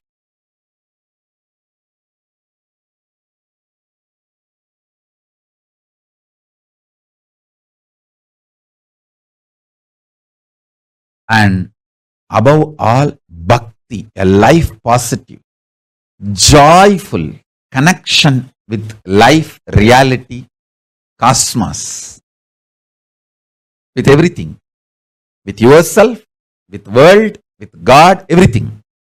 And yukti, method to live enlightenment. And mukti, enlightenment itself.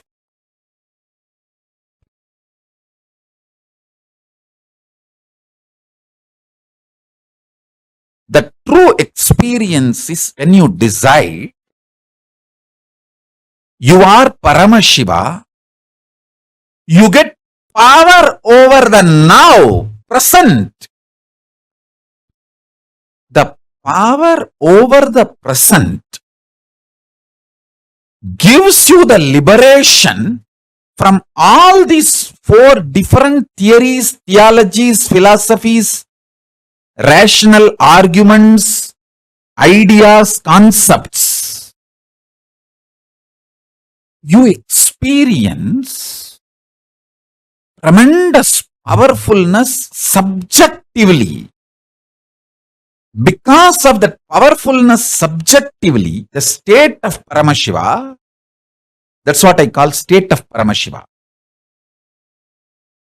Your subjective experience about the object also powerfulness, Parameshwara. Understand? I want to express these three words. Your subjective experience of your subject, your subjective experience of the object, and the object, reality as it is. Understand these three words. Your subjective experience of your subject, yourself, your subjective experience of the object, world, and the world, the object itself. In these three, if you empower the subjective experience of your subject with truth, that truth makes your subjective experience of the object also powerful. When these two components of you becomes powerful, it impacts the object and makes what you want to manifest as life. This is the experiential reality of super determinism. Everything else is a delusion, false. You cheating yourself, you deluding yourself with any kind of argument. No, what Swamiji says is the ultimate truth, but not for me now. Even that. Whether you are ready to understand or not, sun is going to shine and wind is going to blow. Everything is going to happen as it is. This truth which I described now,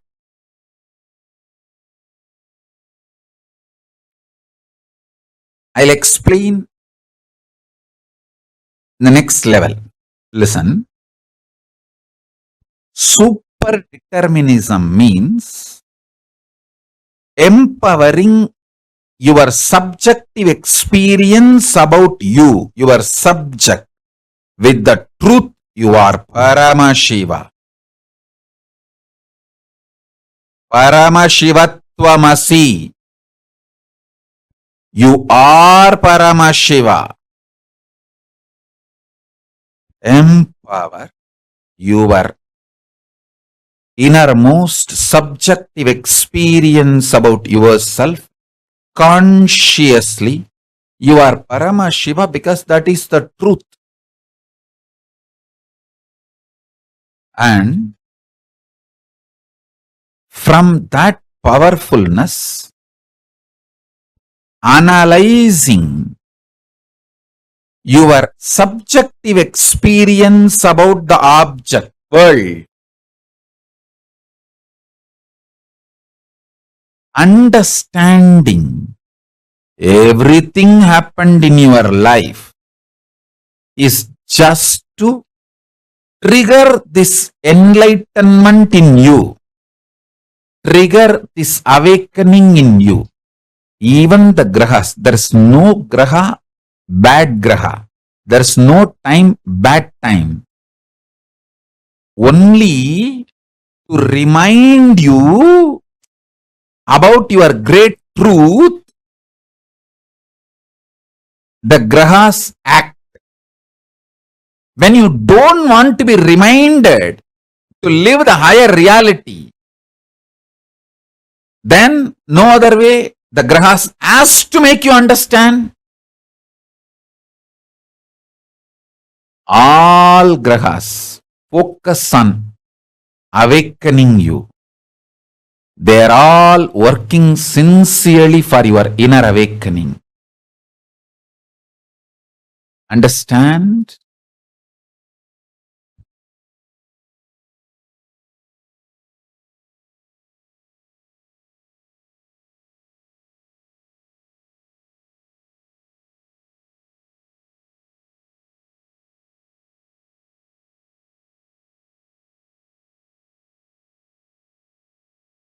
Hey, listen. Sometimes your babies or pet, they go into kind of a trance mood when they listen to my satsang and just they settle down. You may be thinking they are sleeping. Even if you think they are sleeping, don't wake them up. It is okay. Just let them. Because they sincerely, intensely listen. If you are pregnant, the baby inside your womb listens to me sincerely. And the babies who sit in the satsang, they go to a kind of the trance, turiya space, and just melt down. You may be thinking they are sleeping. Even if you think they are sleeping, don't disturb them. Allow them to sleep. It's okay. I tell you, even the pets, when they come and sit for satsang and they just fall asleep, don't think they are falling asleep. Even if you think they are falling asleep, don't disturb them. They are in a trance. I can see very clearly in how many places that initiation is happening.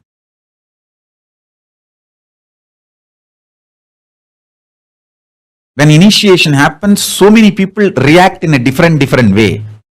Babies go into the trance of turiya. So all of you, allow this initiation to happen inside you and to everyone around you. If you have pets and kids, get them to satsang. Even if they sleep during the satsang, don't worry. Let them be there. Because these great truths, they get inside the system and become bio-memory. It becomes just bio-memory. Listen.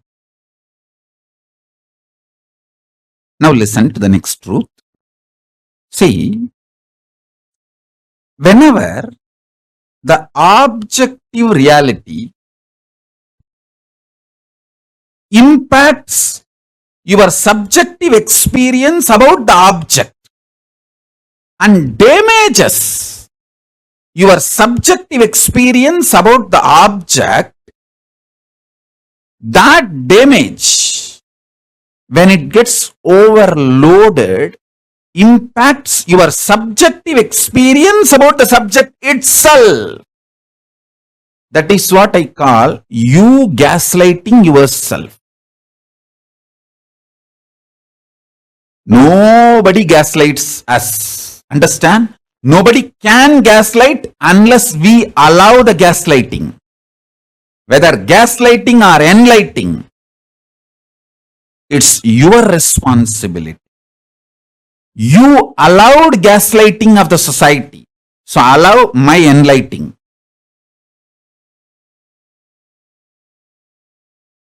Stop allowing the society's gaslighting. Allow my enlightening. So listen carefully.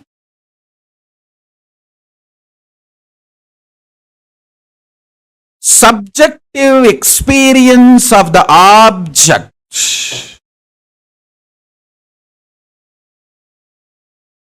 should be impacted, impressed by the truth of the subjective experience you are Paramashiva not by the objective reality, so-called this world, and your equations with this world. You always have wrong equation with this world.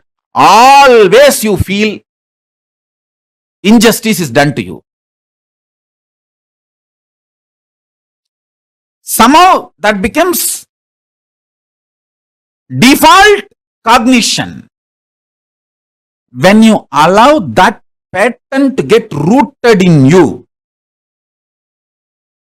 you damage your inner space, the subjective experience of the objective reality world. When you damage your inner space, that damage impacts your experience about your self. This is what I call powerlessness. Understand? You should know why you are not able to live in the present moment. Only then you can heal yourself and start living in the present moment. Otherwise, just teaching, oh, live in the present moment, live in the present moment. Nobody can live. Nobody can live in the present moment unless they understand why you are not able to live in the present moment. Listen.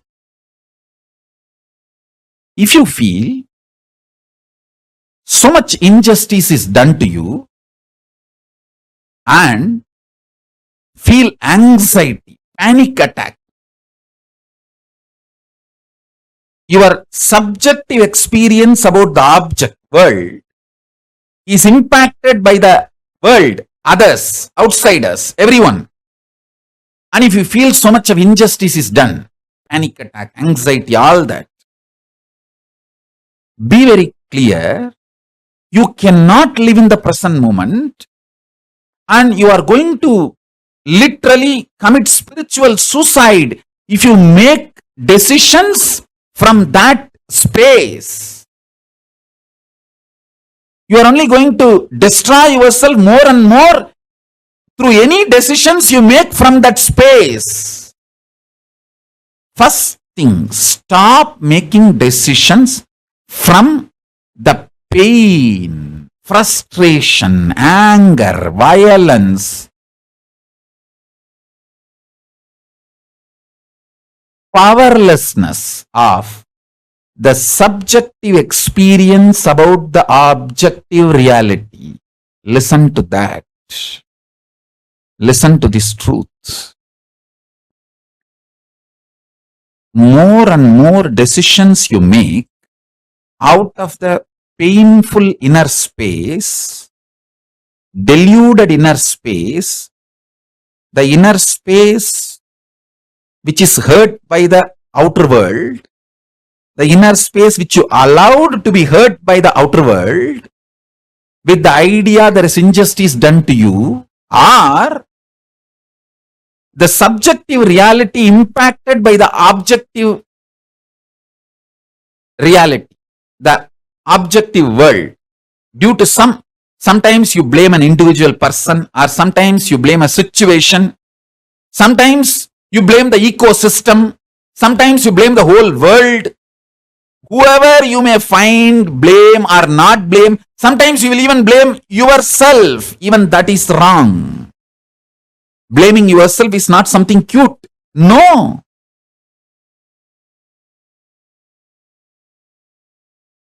Don't say, oh, I am suffering so much. How can I be Paramashiva? Say, I am Paramashiva. How can I suffer? Change the whole thing. Listen. Don't say, I am suffering so much. How can I be Paramashiva? No. Say, I am Paramashiva. That is the truth. How can I suffer? Let truth empower your experience about you and empower your experience about the object. Let the truth empower the subject's experience about subject, subject's experience about object, and object itself, all three. This is what I call super determinism.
sorry, Swamiji gave one of the most important secrets to all of us.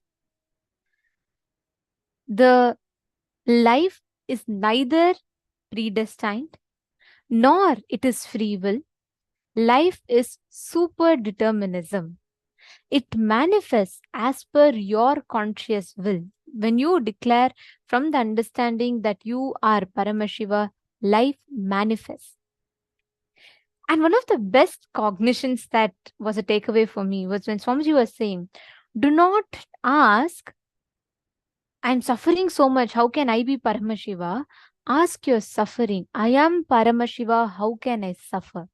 That is the key difference. Most of the times, we beat up ourselves, our individual will, by constantly saying, oh, I suffer, I'm not manifesting, I'm not manifesting the powers, I'm not manifesting whatever I want, I'm not able to get through to my job still, I'm not able to influence the people around me. How can I be Paramashiva?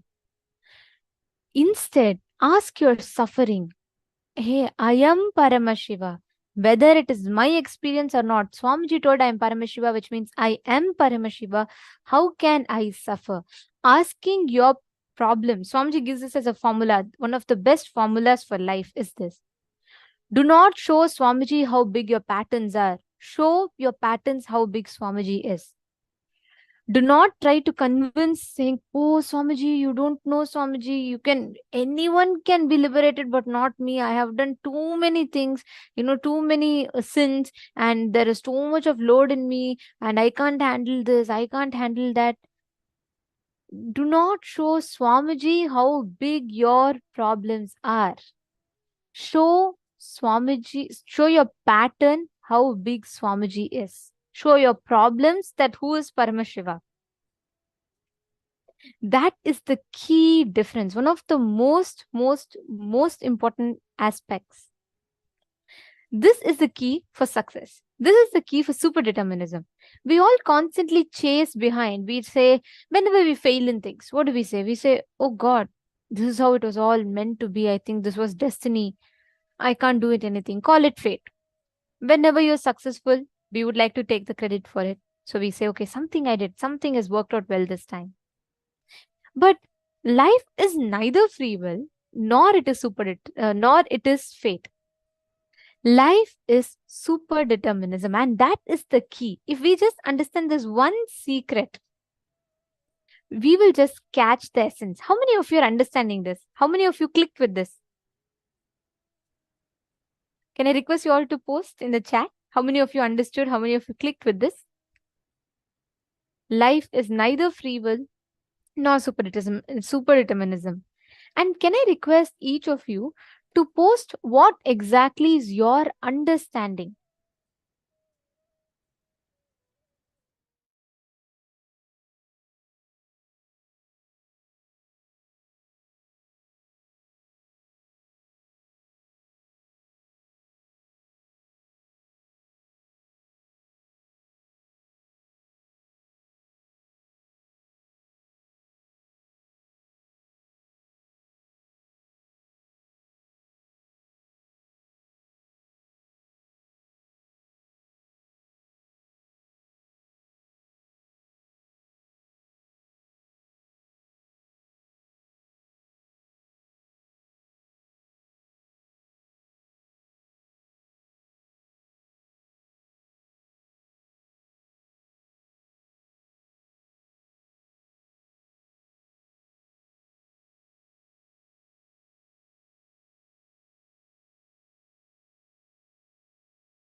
We apologize for the technical glitch. We complete. All the participants lost the video for a few minutes.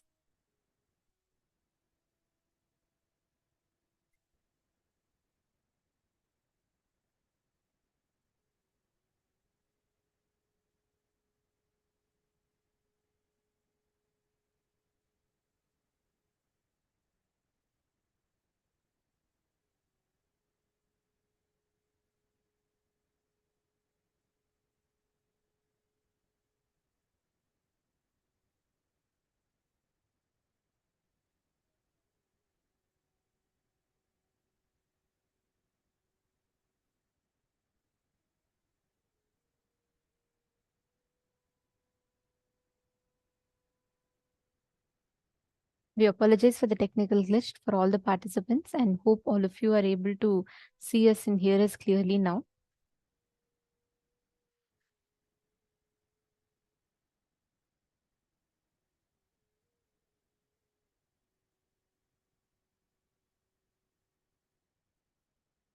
Now, we request all of you to take a few minutes and pen down at least 5 aspects of your life where you are expressing suffering, experiencing suffering. Wherever you feel you are stuck, things are not moving, pen them down.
Nithyananda? So hope all of you have written down. See, please understand, every point in your life, wherever you have been stuck, wherever you felt you are suffering, just look back at those situations. Identify, in most of the places, the first thing we all do, which completely messes up our way of functioning in life, is we think, always we say, we start beating up our will instead of aligning our will to Paramashiva. You start saying, oh, things are not happening properly. I know life is going to be like this. I know things are not going to work. This is what God wants for me. We start talking, we start beating up our will. We start showing the Paramashiva in us how big the patterns are instead of showing the patterns how big Swamiji is. Every time in your life you've been stuck, all of you have written down the situations where you have been stuck and you've suffered, right? Just look back. In all those situations, you keep telling that yourself that, hey, this is so big, I can't deal with it. I am not capable. This is how it is going to be. You constantly keep bringing that suffering in your inner space.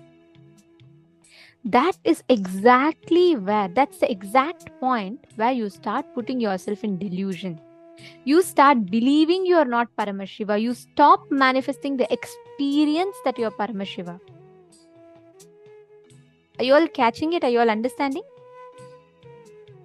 If you just apply this one truth in life, super determinism, life is neither free will, it is predetermined. It is super determinism. Everywhere you make a declaration that you are Paramashiva, you will manifest it. One very important thing for us to understand here is how the subjective experience of ourselves will impact the subjective experience of the subject and the objective experience of the object, subjective experience of the reality. Where how the cognitions we carry about ourselves actually has a direct impact of seeing the reality, the way we understand, the way we perceive, and that is what impacts the reality itself. Superdeterminism is where, by you cognizing you are Paramashiva, from the cognition that you are Paramashiva, you cognizing how Paramashiva will see life. Seeing life like that, and with that subjective experience of yourself as Paramashiva impacting the reality, is superdeterminism. Understand? Usually we do the other way around. We let outside what's happening to impact us inside us. Here Swamiji is saying something different. Swamiji is saying, impact the reality by impacting by your inside you, what you feel inside you about you, by impacting the reality with that powerful cognition. Say, I am Paramashiva, so let this happen, and manifesting that. That is using super determinism in your life. You establishing yourself in super determinism whenever you have some high, like you feel like everything is happening the way you want. We claim that, okay, everything is as per our free will. It's our individual will. That's why, look, whatever I want, I'm able to do it. But when it does not happen the way we want it, we're like, this is not going to work for me. I don't think this is going to work out. How many of you are able to see this in your life? How many of you are able to see that many times whenever you're in your high, meaning like things are happening, everything is as per you want, you feel happy, you feel like, yeah, everything is as per my will, I can do it. But suddenly something like an accident happens. Something that you did not foresee has happened. Something unprecedented has happened to you. Immediately, all that confidence just collapses. You remember your past incompletions. You feel like, yes, I was right the other day. I knew all this is only temporary. If I'm happy, how many of you had this habit that You're happy for a period of time. You're enjoying. Suddenly you remember, oh God, I'm enjoying too much. Probably I'm going to have a really bad time coming ahead next. Who all have this feeling? Just wave your hands.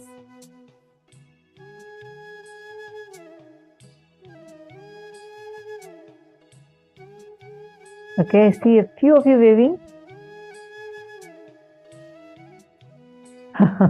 Now I see many more. See, why do you think we have that? We feel deep inside us, we believe whenever something we are so happy, excited, there's a deep fear in us about what unprecedented suffering is going to come up next. That is because your mind feels deep inside that everything is predestined. Everything has already been written. They call it in Kannada as Hanebara, or you call it as fate. They'll always show like this. What to do? This word is written in my head. Understand? Especially if you're from an Indian family, definitely you would have heard this from your parents or any one of your friends. You hear it as a common vocabulary. Right?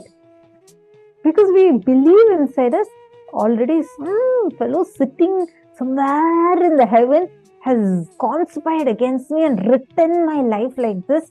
He has planned all these things and already wrote my life. That is why I'm suffering. And you blame the poor God and put all the blame on him. And whenever you feel you're successful, you say, I did it.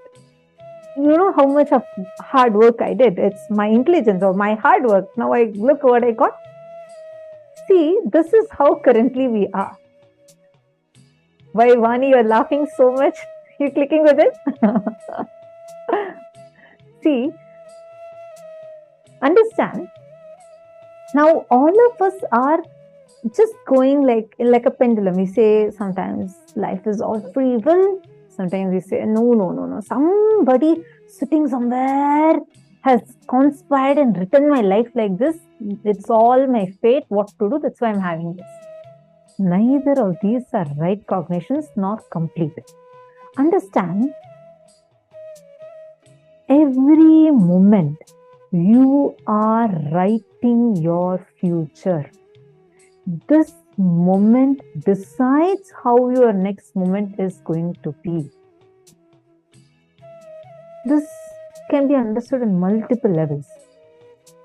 But one thing you need to understand, Swamiji does not stop us just at this one. Swamiji goes even deeper. Swamiji says, whenever, let us say you have been living a very bad life, you already, it's not that always you are established in powerful cognition. We go through our ups and downs, we go through all kinds of imbalances. Swamiji says, if the moment you realize, if you declare that I am Paramashiva, from the cognition that I am Paramashiva, see how Paramashiva will see life. Listen, Swamiji is not saying just declare. See even the life, the way how you see, how will Paramashiva see? Paramashiva will see everything as his own see. He is manifesting it.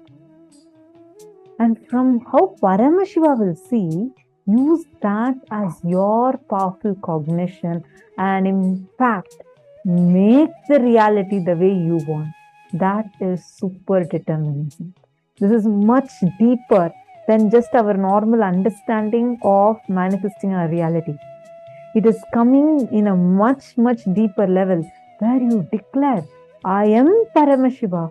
From the space that I am Paramashiva, I am declaring and let this happen. There's a very nice story Swamiji says how one disciple goes to the master and the master says, everything is consciousness, Brahman. You are Brahman, that house is Brahman, the tree is Brahman, Everything is pure consciousness. And he gives this as a teaching and tells the disciple, okay, you go for today and come back tomorrow, I'll continue. The disciple says, okay. And the disciple goes. And as he is walking, he sees that mad elephant is running and coming. Everyone are moving away. It's a marketplace. Everyone are running, pushing each other and running and announcing the whole place. All of you run, run, run. There's a mad elephant running and coming this way. They've already killed 2 people there. Don't stand in its way. Move, move, move. This fellow says, no, my guru has told me that that everything is Brahman. So that elephant cannot hurt me because that elephant is also Brahman. I am also Brahman. So he goes and stands there. And the elephant runs and comes, takes him in the trunk and throws him away. And this fellow is badly hurt. He goes back to his master and cries to his master, what is this, master? You told me that everything is Brahman, everything is consciousness. I told the same thing to the elephant. Why did the elephant throw me off? So master says, see, I told you, but I had not finished the lesson yet, and it has not yet become your experience. Only when it becomes your experience, the truth will manifest for you.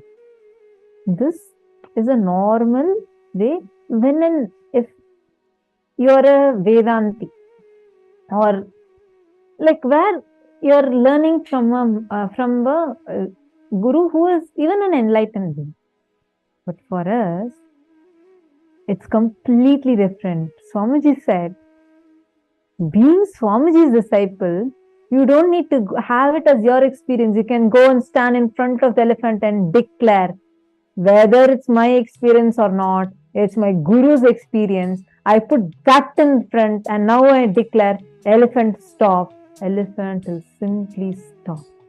Understand, that is super determinism. Even when it is not your experience yet, you may not have cognized it. It may not be from your cognition, your capacity, your powerful cognition, your experience saying that everything is consciousness. But my guru has told. My guru told that I am Paramashiva. From that strength, I am declaring, let this happen. It will happen. How else do you think you're moving the coconut in consciousness over matter power? I mean, now it's become more like a easy power for everyone. Everyone feels that consciousness over matter, yeah, everybody does that. It's so common. But understand, it's common for all of us because we are Swamiji's disciples. Understand, how is the coconut listening to you?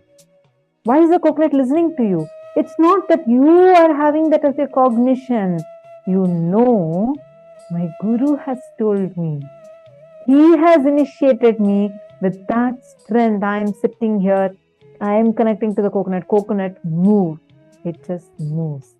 How many of you have manifested something in your life like this with any one cognition? You just held on to one powerful cognition that Swamiji has given you and you saw the whole thing became a miraculous happening. Can each of you post? Please take a moment. Like any one where you felt like, yes, coming, so excited, yes. Come on, share with us. Each of you post what it is. I know every one of you literally have something or another. Take a moment and post.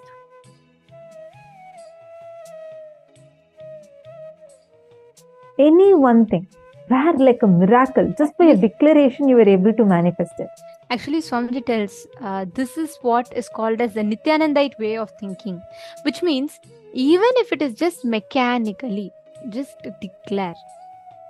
Even if it is just something that's mechanically happening, declare. You will see the kind of an impact it will have in your inner space. Because whether it is your experience or not, by the power of your declaration, the reality will manifest. Because what you are deriving from is Swamiji's experience, putting his Atma Pramana as your Sakshi Pramana and standing there will make it your Pratyaksha Pramana. It will make it your experience. So just understand this one simple truth. you will know what exact experience you can have. If you just catch this one truth, this will give you all the inspiration, everything that you need for you to manifest that reality. And Swamiji calls this only as self-drive. See, when you have this as a cognition, right, you don't need motivation, inspiration, anything from outside. It will be your experience, and because it is your experience, you will manifest it. Because you are declaring, you will manifest it. That is the power, that is the strength of making a declaration from your inner space. When you think like this, when you think whether it is my experience or not, I am not waiting for it. I know it is Swamiji's experience, and he told me, and because he told me, that is a reality for me. Swamiji tells this becomes an inexhaustible resource, source of inspiration for you. And when this starts driving you, that is called self-drive, where you're not dependent on any external resource for inspiring you. Let us now listen further from Swamiji on what is self-drive.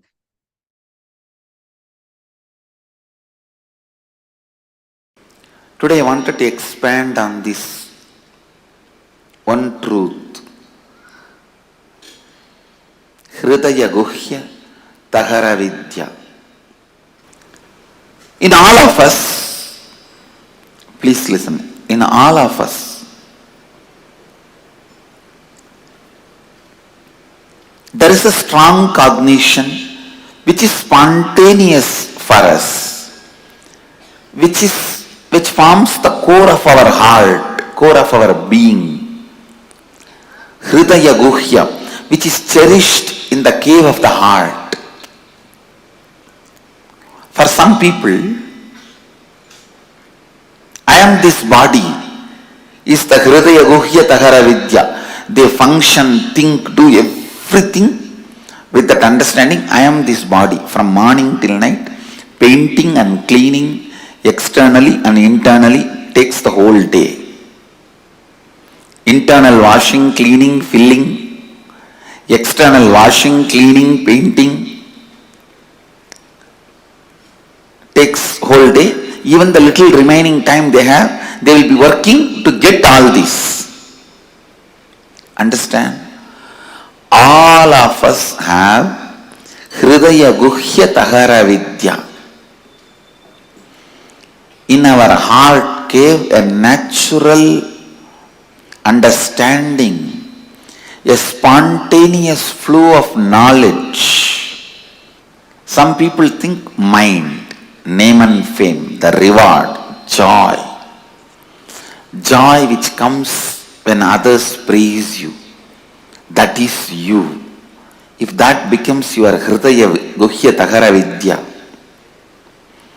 the spontaneous knowledge about life, then whole life you run behind that stupid Nobel Prize. And finally you get rejected and dejected, and you go on teaching how to live to people.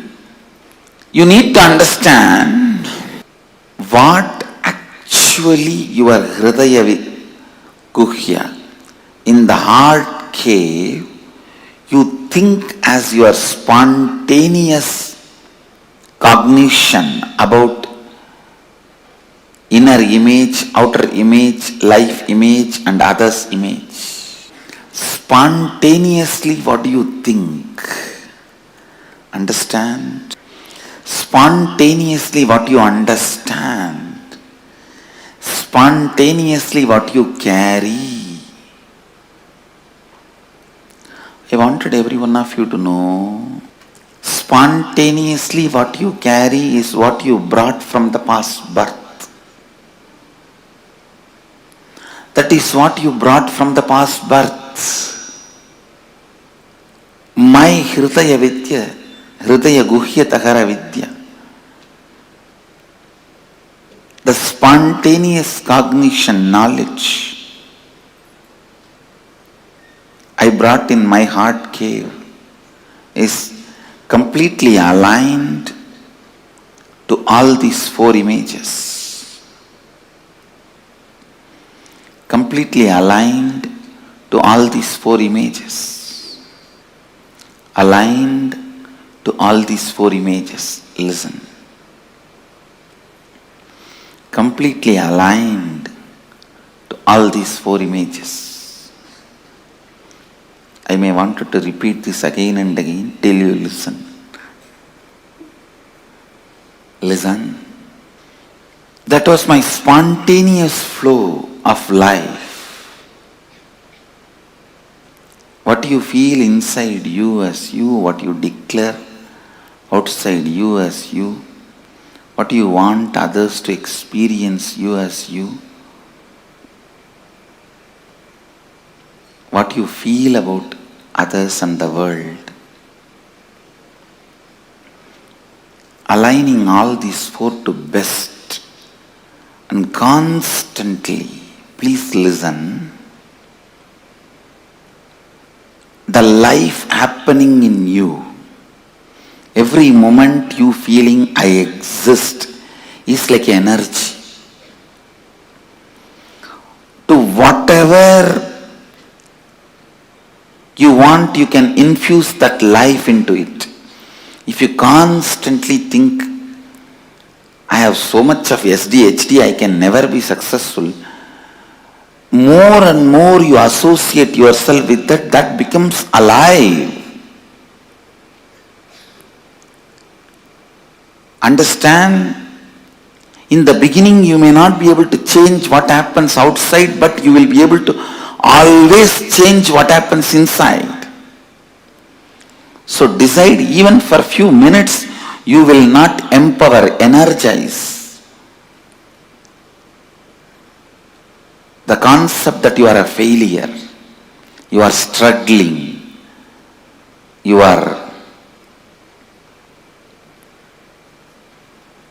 Few days before, one of my Swami was telling, I complete and get out, again I fall back, and complete and get out, again I fall back. You want to enjoy this personality. You are enjoying this space. You want to empower this idea of I raise and fall, because you must be enjoying the effort, hard effort you are putting. Understand? Hard work is nothing but ignorance. You don't have intelligence to do the smart work. You are stupid enough not to do the smart work. What you do is called hard work. And if you enjoy hard work, nobody is going to say no, but you are stupid.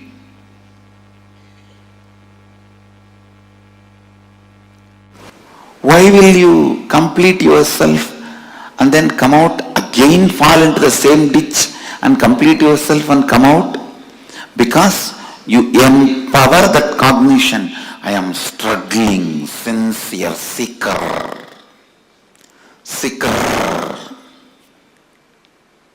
Because you set a standard to yourself. Long ago, at least I will be a good seeker. Whether I achieve it or not, who knows? I don't think I can achieve. That and all is not possible for me. But I'll be a good seeker.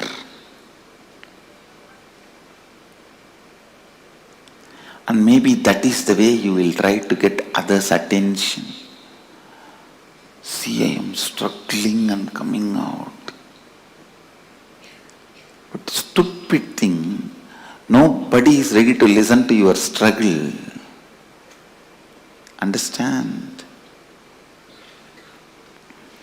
How much ever you try to decorate your struggle, nobody is ready to listen to your struggle unless you win the game. Only when you win the game, your struggles are garlanded, respected, worshipped. Your struggles by itself has no respect. So decide to win the game now. See, every moment your life empowers some cognition. Either, see, all these different cognitions. I am struggling. I can't achieve it. I can achieve it. I have achieved it. All these are just various cognitions, various balloons. You can fill the gas in any balloon. Your life is the gas. You can fill the gas in any balloon. Why do you want to waste your gas into that stupid balloon? I am struggling. Complete it. Get rid of it. I have achieved. Fill the balloon of I have achieved. Then what is the qualifications of achieved? Person who has achieved? Always be aligned. This aligning, I wanted to expand on this little deeper. Morning when you wake up, just ask yourself, an authentic person who lives Advaita, how he will wake up? He will just wake up like Mahadeva and bless the world. How he will shower himself, clean himself gracefully. What he will do next? Whatever I am doing, is it aligned to my identity which I want to build as my inner image, which I want to show as outer image, the other's image and life image, which I want to take the responsibility for? This aligning, the moment you decide, yes, this action has to be done if I want to have this outer image.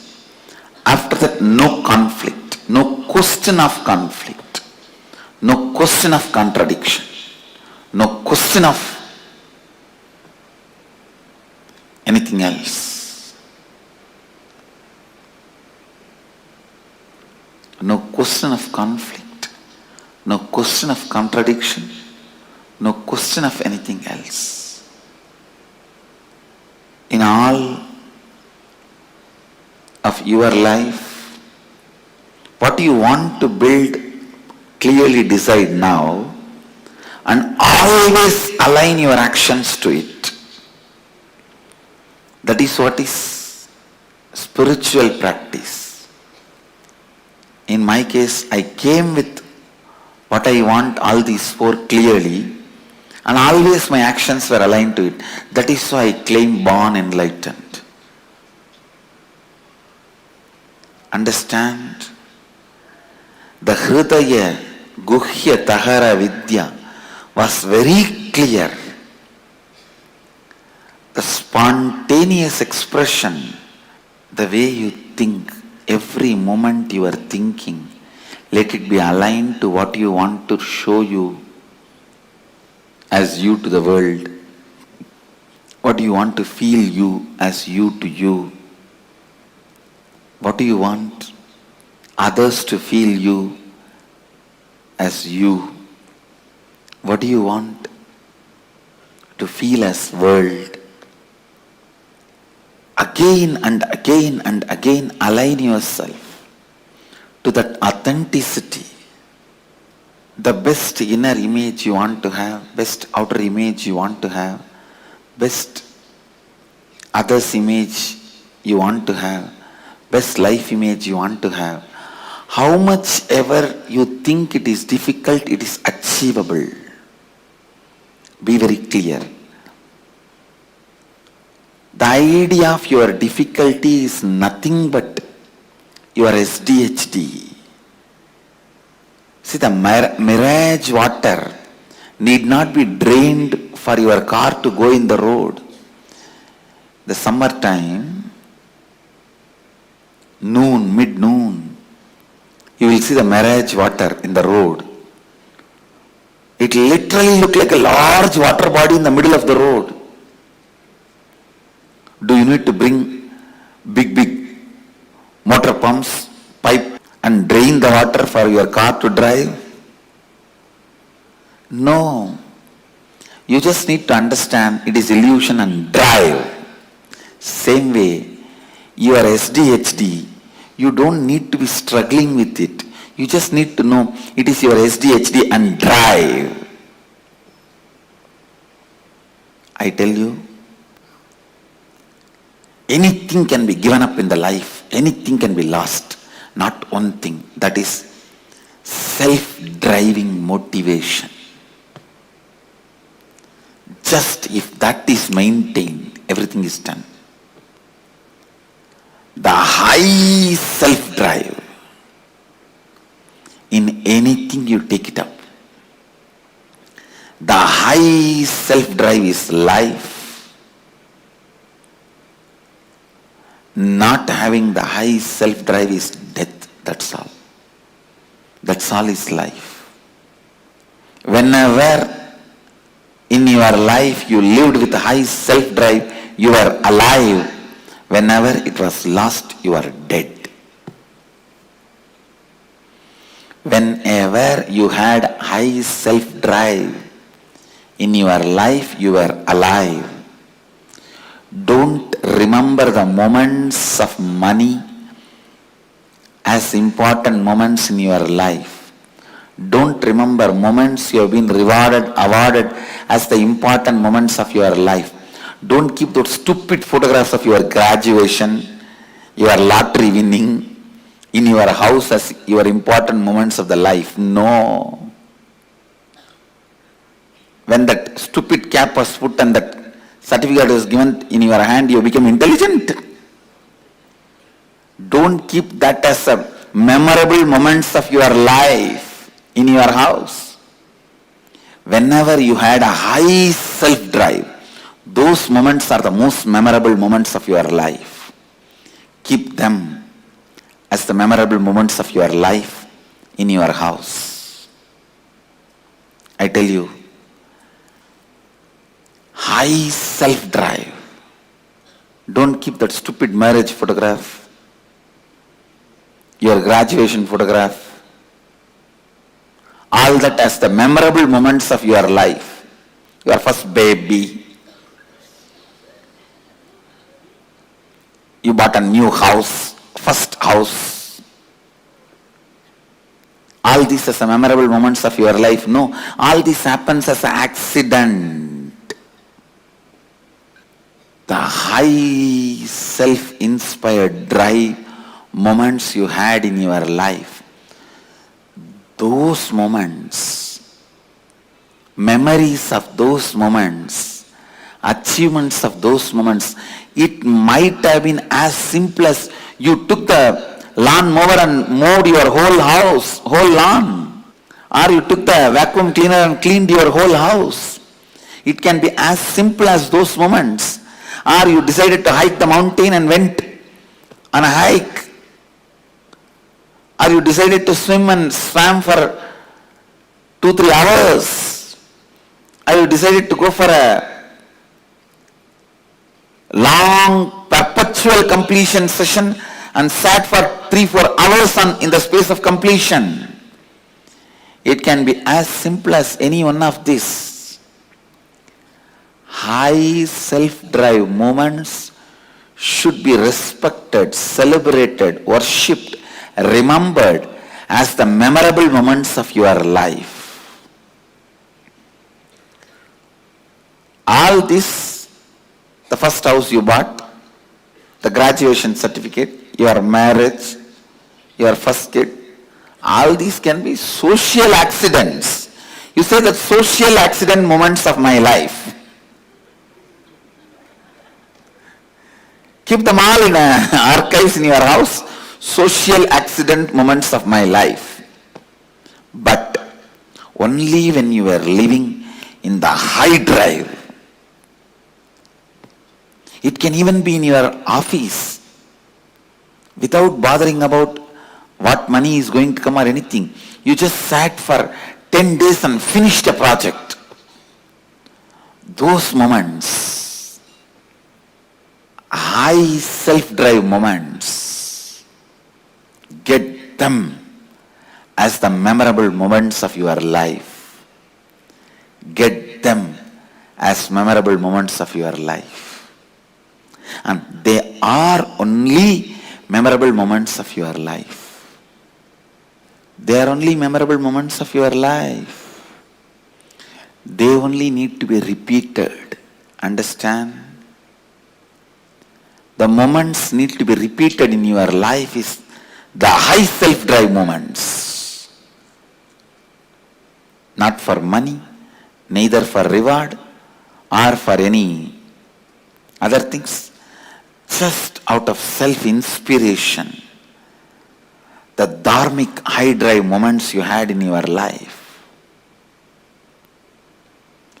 are the moments to be celebrated, experience to be cherished, inspiration to be kept alive, life to be recreated. Please understand, again and again and again, see how you can become more and more authentic to your best inner image, outer image, life image, others image.